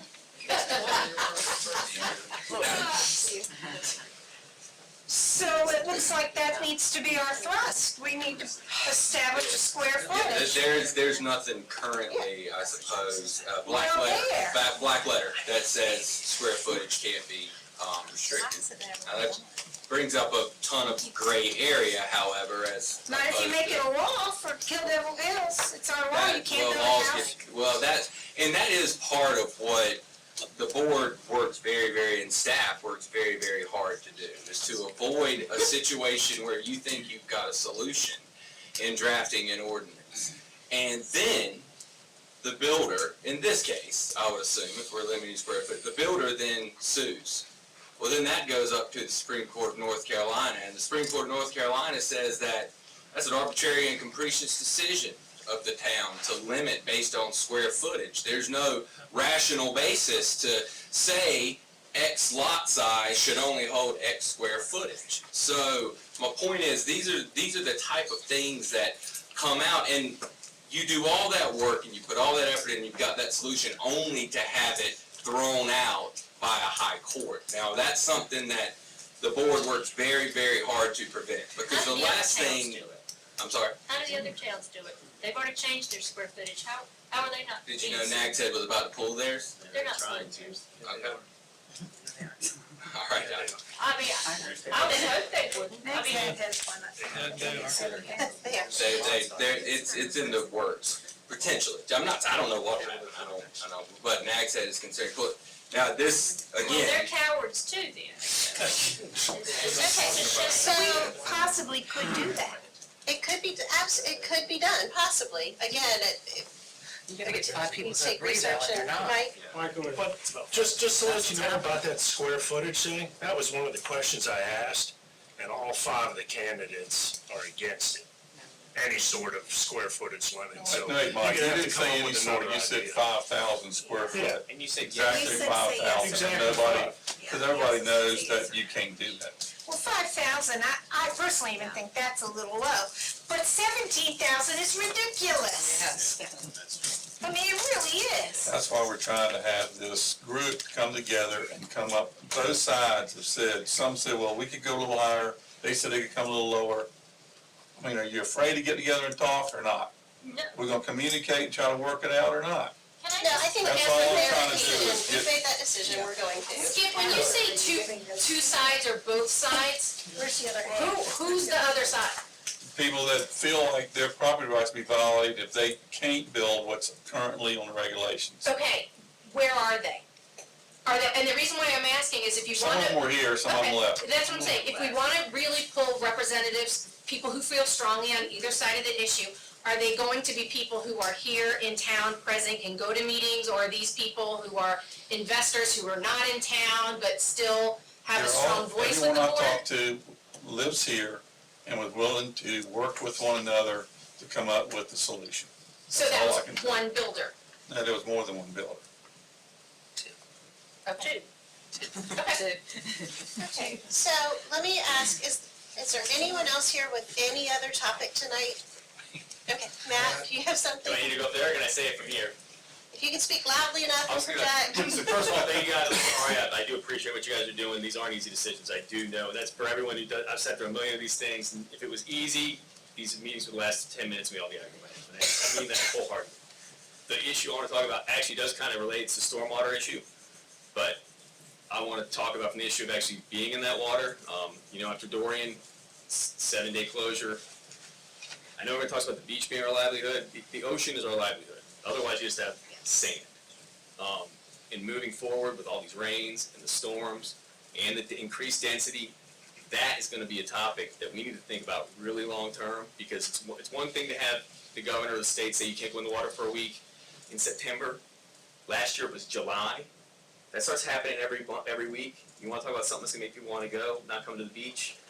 Swimming around in poo water is a number one thing, and I know you guys know, I spent 10 years fighting offshore drilling thing. It's not because I hate oil per se, it's because I like to surf. I'm selfish. I want to go in the water. I don't want to get sick. And that's going to be a long-term plan. I know what Ivy was saying at the candidates thing. I don't know what the expense is. I have no idea. It might be a big ticket number. But so is beach nourishment, and people planned ahead and put together some sort of way to pay for that. And I'm not kidding when I think that this is going to be. I live in California. I was shocked when I moved there 20 years ago. I was shocked at the idea that there was an acceptable fecal count. Like the idea that it was okay to get in the water from here and not in there blew my mind. There it rains like once, you don't go in the water for 3 days, and it barely ever rains again. Here it's going to be a much more problem, and not just on this side, but on that side. From what I understand, in Manio, their big plan, their $2.6 million plan is basically pump it in the sound, which is what Kitty Hawk does, which is what they were doing right after Dorian. I'm surfing half-mile south of there. I got in the water at First Street the next day, and I got out of the water after 30 minutes. My throat felt tight. I had the same icky feeling I used to get back in California. It's like, I'm getting out of here. I'm not getting sick for this. I'm not crying like sky is falling stuff. I think that's a big thing to think about moving forward. I know it's bigger than this town, but it's put that on your radar, please. And thanks for all you do. I really do mean that. I'm not just. And Matt, I surfed here up until recently for 40, 50 years myself, and we actually have looked at putting filters on the outfalls. Yeah. It's almost impossible to do. Yeah, they're not effective, I know, but there's gotta be some. I mean, it's not like we're not looking at all this stuff and trying to do something about it. A lot of it, we were left with these issues, and we're trying to move forward on them, but it takes communication, it takes people coming to meetings and trying to work together to resolve these issues. It's easy to come at the end of a period and go, oh, you guys are doing a terrible job. It's easy to complain, like the one guy comes in, complains about 3 things, walks out and leaves. How many people I see come to a meeting, spew, and walk out the door? They only give their elected officials enough consideration to stay for one whole meeting in a year. That bothers me. I mean, that's the kind of thing makes you don't even want to bother, realistically, but I try to get more friends. we're looking at, I called a couple people. I did. yeah, I mean, it's not like we're not looking at these issues, believe me. Most of the public doesn't know what we're looking at. But if you come to most of the meetings, then you'll know a lot more than most people in this town, I can tell you that. Well, please put that on the radar. I wanna call BS on all this, because I came to every meeting and planning board meeting 2 years ago, proposed the amendment to limit the square footage, and it got shut down, and here we are 2 years later, and you got all these people here saying the same thing, and nobody listens. It's just table, table, table. It's such BS, and nothing gets done. You had plenty of time, you've done your surveys, you've done your land use plans, you talk, and you had 2 decent amendments come up tonight. There was nothing wrong with either of those amendments, and it's sad that here we go again, kicking it another couple of years. You don't listen to the people. We talked before, No, where no, do you you live? don't In listen condo to the on the beach. people. What is the You difference in don't. that and a big home? You tell me. What? What's the difference in where you live, a condo on the beach, it's a big home? That, What's the my difference? the condo is a quiet home. I work 12 hours a day. I come home. You know what I have to come home to? To the event home that's next door to me? A fraternity party. With the big speakers, and I have to, call the police to have them come take it down. They're parking on the street. It's not a home anymore. It's not a home anymore for me. Because, and you don't care? Who cares? Oh, we'll talk I about don't another care, I wouldn't be committee. here right now. Another committee, another, blah, blah, blah, blah, blah, blah, blah, and nothing gets done. And it's frustrating, and it's sad because you're killing this town. I've been here for a year as commissioner, I'm killing the town. That's the attitude. I mean, Do something. Well, we hold these forums so people have the opportunity to share their input and their thoughts, and so we're hearing them. In fairness to everyone that's come, I want to also make sure if anyone else has something they want to speak about or share, that we give everybody an opportunity. Yes. First of all, thank you all. Public service, thankless job. But my idea is one of safety, and I saw it somewhere, and I just thought this would be a perfect place to come and share it with everybody.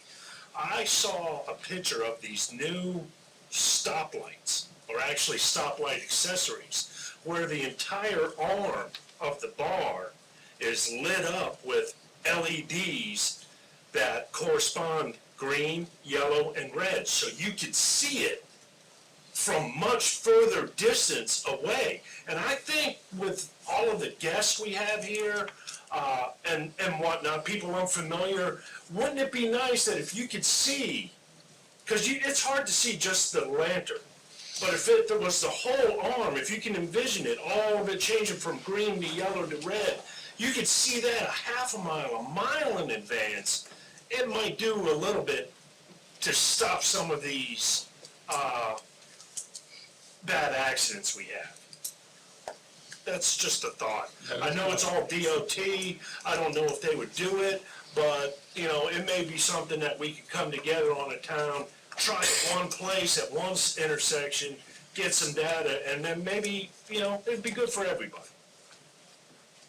Just a Not thought. seen this, so. that kind of coincides with the crosswalks that we've looked at trying to do, the solar powered lights, flashing lights, because to me, they're really dangerous because all winter, we don't have to think about it, and then all of a sudden the summertime comes, and now we have to be aware that people are using those crosswalks. That's a good idea. And it's really dangerous, and we're trying to look at that as well. Yeah. Good. Good. Anything else? Anyone have anything else? I would like to thank you, everybody, for coming. We've been here for almost 3.5 hours. And this is how government works. We work for you all, and when you all give us honest and candid feedback, it helps us, learn y'all better. And one theme that we've heard multiple times tonight is please do not make this the only Kill Devil Hills meeting you attend every year. You're welcome to come back. Please do so. And thank you all for being here tonight. Yeah, I'd like to thank everybody for the information they brought forward and the comments. And hopefully we can move forward quickly on this and address it. I like to say, in spite of what it might look like sometimes, we're friends. No, I mean it. Passion comes out sometimes when we're sitting up here talking about stuff. Maybe I'll forgive them in a few days, but for now, no, seriously. No, we don't take it personal. When the gavel signs at the end, we're back to being who we were before we came. As it should be. And I hope that citizens feel like, you know, it isn't personal to me. I'm not against you, I'm not against you, I'm not against anybody in particular. We have a lot of people we have to serve and try to satisfy. And some of the issues, and one of them tonight that was most prominent is, there's other people in the town. There's 7,500 other people in the town. And granted, they aren't here, maybe they should be, but we have to serve them too. And we can't make a decision that is specific to a certain, relatively, in all honesty, small group. If you're talking about the property owners on the ocean, it's a relatively small group, although other people are affected by the appearance of big houses. It's not always easy to do that, because if you do one thing and then the next meeting you come and people are complaining, they should have been here last time, and there's people complaining about what you did at the last meeting. So this has been very informative, and I know Sheila can attest to it, and John and Terry have been here for a couple of years. We have these twice a year. Most of the time, we sit here and say, you know, anybody have anything to say? And there's 20 people, and nobody says anything, which gives us an indication that we might be doing something right. It's not that it didn't happen today. So, but we get the message, and I just want to make that clear. I don't want any animosity here. There won't be. I don't want any animosity between here and everybody else in here, or our staff, because I mention them again. I mention them every meeting because it was fantastic. You're all set. I mean, you're on the money on that. Yes, sir. They do a great job, the staff does. I have one last comment. We did give you the petitions that we had, electronic petitions and paper petitions. So as a reminder, they are people speaking that may be not here, but they're voicing their concerns as well. So I hope you'll remember that as So you noted. move forward. There are other people that care about this speech. Thank you. All right, it's almost 9 o'clock. Anything else before we move to adjourn? Let's go home. Thank you. All right, we do need, from the board, a motion to adjourn. I'll make a motion to adjourn. All in favor? Aye.